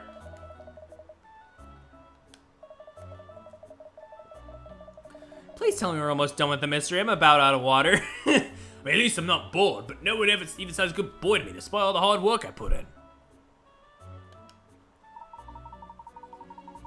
British people will be like, ooh, and then curse in a frightening way. I mean, sometimes, yes. Yes, the cat is somewhere. Is everything all right, Shirl? What did I miss? A dog described the cat as a quote-unquote fatty of a puss, and now we found a lead for it. Yep, I don't know what that dog's name was, but I'm calling it Bingo. He said he saw a fat white cat. Really? That's wonderful. Does he know where it went? Apparently it climbed to the top of that tower on the bridge over there. I suggest we go and fetch it down before it runs off somewhere even harder to reach. Good idea. Come along then, you two. Let's hurry. Oh, thank God, we're almost done.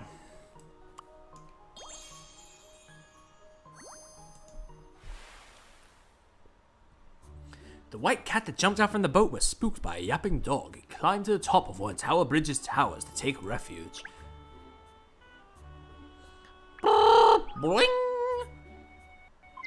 Wild.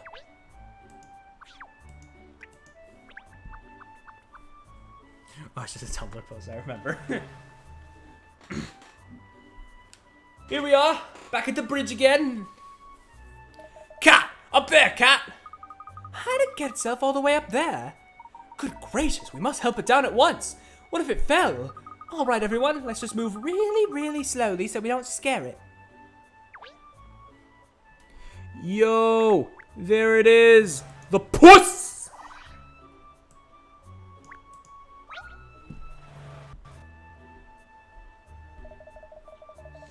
How do we get a cat down from all the way up there? Don't worry, Shirl. There's a simple way to recover things from high up places.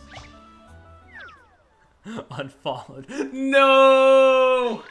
Now I'm never gonna get to that 100 follower goal. Stack all the blocks to make a stairway with no gaps from the start to the bottom left. From the start point at the bottom left to the top of the cliff at the right. Well, I think I have an idea. Because that looks like a bottom step. Do these rotate? Yes, they do. They said they rotate. I just wasn't reading. Because I'm fucking gay and I can't read today. Yeah, come on. Give me a challenge. I've seen how to solve this now. And that's how it's done. Beep.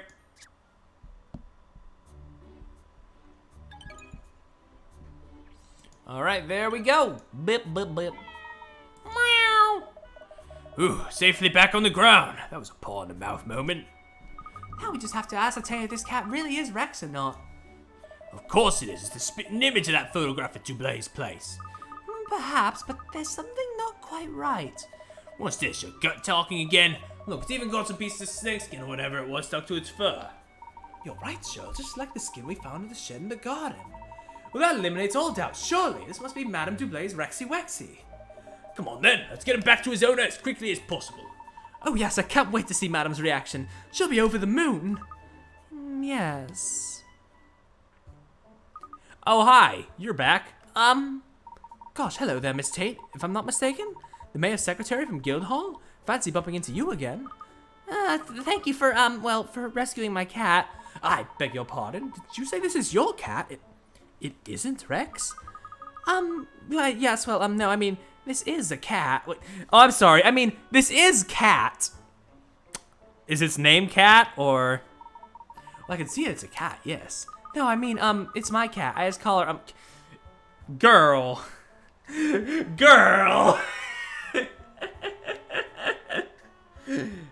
Your name may be Hesitate, but you should have hesitated on fucking calling your cat Cat. Ridiculous name. Oh dear, I hope I haven't, upset your dog. No, don't worry, he's just admiring the name. So this cat is your pet, Miss Tate? Oh yes, definitely. I mean, well, she has a red ribbon and red collar, so I'm quite, sure.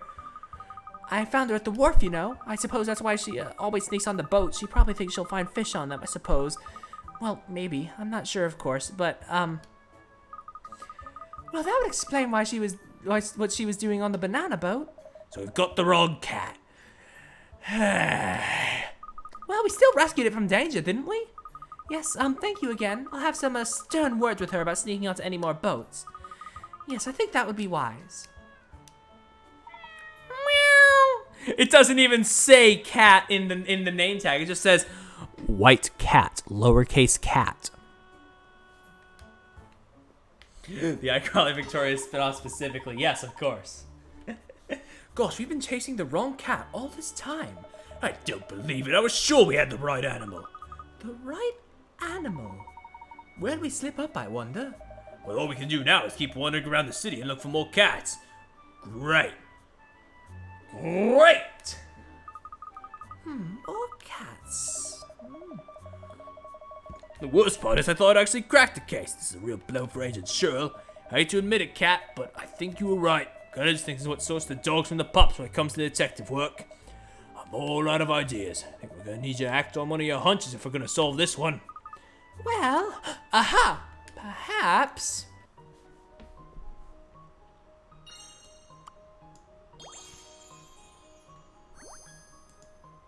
Oh yeah, that did happen. That is, that sure is a thing that exists. I've been learning I need to care less about things that don't matter to me, and I'm just gonna take that as one of them. I just do not really care about that at all, about the iCarly reboot. That is not my area to care.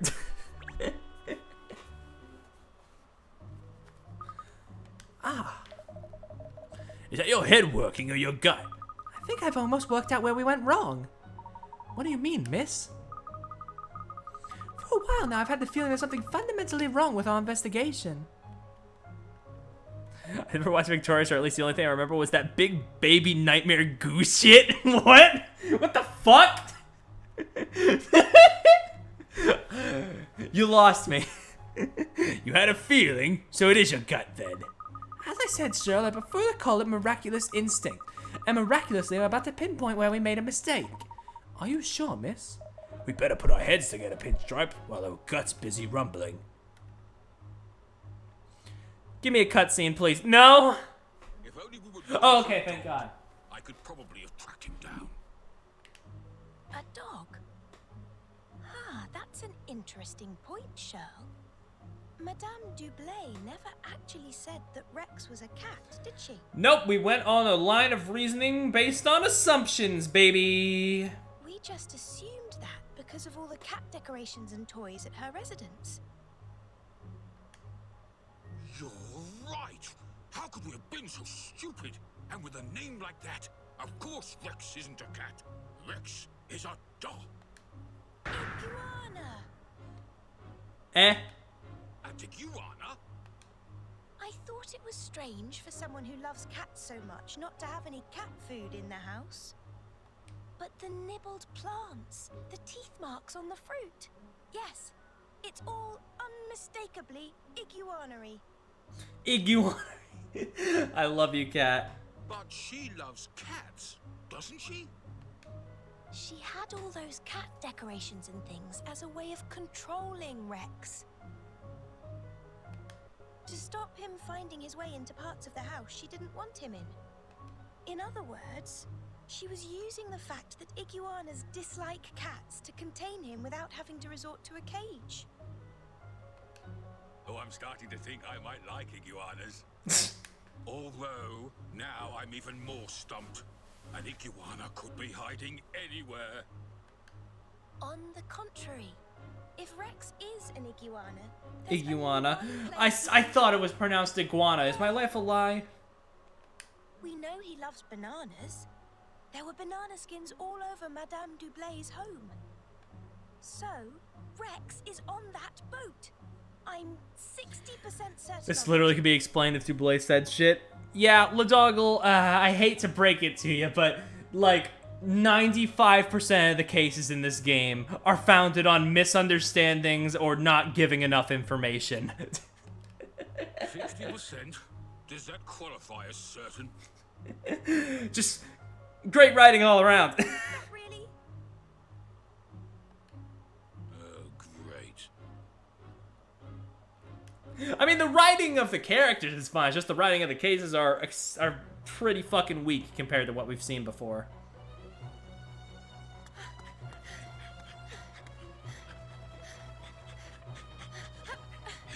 Oh, okay. Here goes nothing!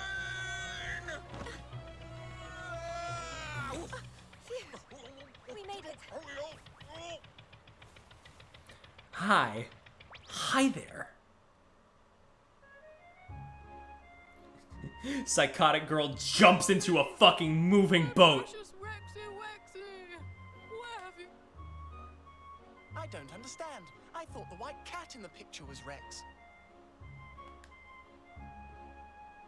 Oh, goodness me, no. Look. So we're 4 out of 4 on misunderstandings, although this one is more technical misunderstanding because it's on the person who assigned the mystery in this case. But I'm still counting it. I'm still fucking counting it. Also, thanks, game, for never fucking panning down to that picture ever in the course of the case. I'm fucking angry. Oh, why did you run away, you bad, bad boy?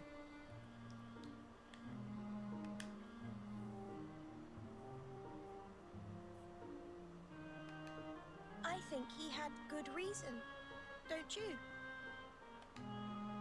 I beg your pardon, young lady. Don't you think he ran away because of all the feline trimmings around here? Some mac and cheese levels have made me angry. He can't stand cats. It's hardly surprising that he wanted to escape.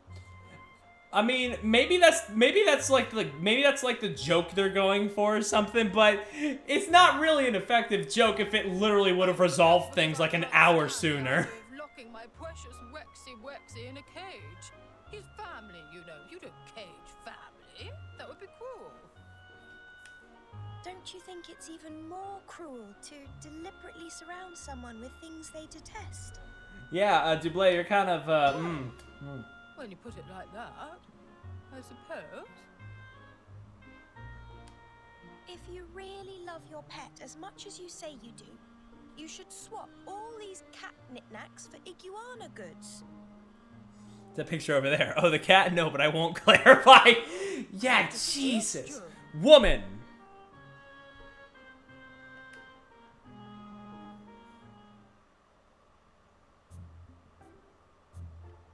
According to this letter from Madame Duplay, she's seen a great improvement in Rex's behavior since installing all the iguana decor.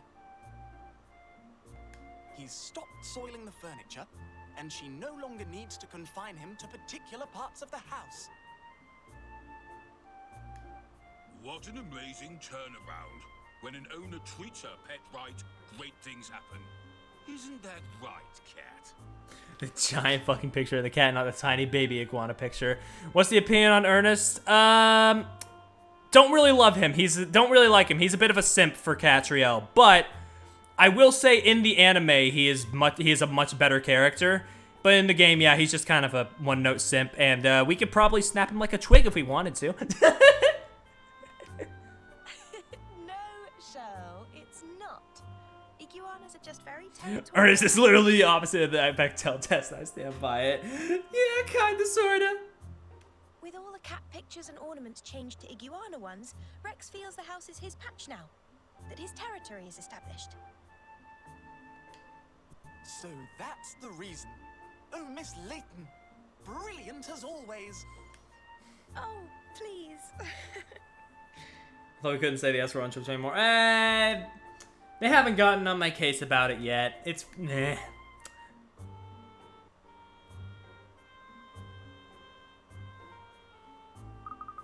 So Rex was returned to his home. Madame Duplay learned to care for her pet in a less oppressive way. While for me and my Layton detective agency, the successful resolution of the case led to all sorts of new inquiries.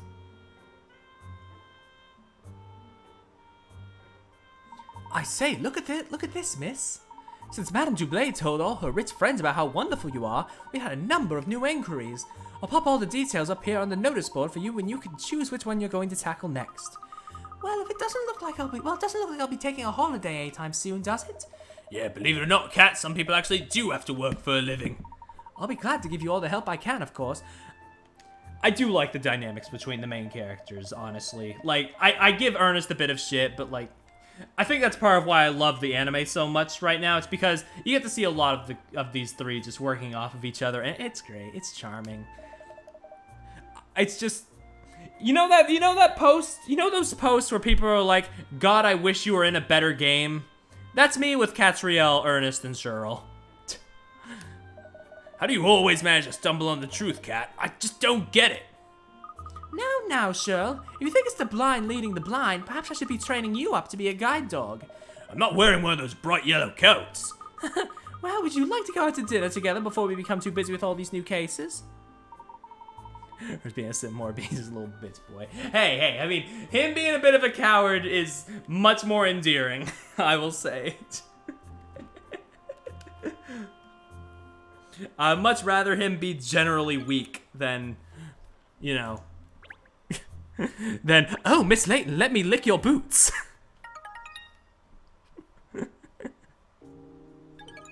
Anyway. How many cases we got? Oh! Ghost girl! Up! Oh no. We got 4 new cases, buddies! We got Ghost Busted. The White Residence, home to one of the dragons, is plagued by supernatural scares. Cat investigates. An unexpected windfall. Something's been stolen from the brand new vault of the Layman's Reserve Bank. Can Cat get it back? Oop. The power mouse of justice, Ratman, has been rescuing the sales figures of the London Times, but now he's gone missing. And the Goddess of the Thames. Cat and Co have been invited on a luxury cruise, but the Golden Goddess in the Grand Lounge keeps smiling. Okay, to clarify, this is not the design that Hana was talking about, but this case has the design that Hana is talking about that she detests with a passion. But for now, I don't think we're gonna choose any of these cases. I think I will save the poll for a next time. For now, I'll be heading out. Yeah, that one's not bad. He's just round. Thank you for coming. Thank you for staying. Thank you for watching the show. And I will see you all next time with more Catriel's Mystery Journey.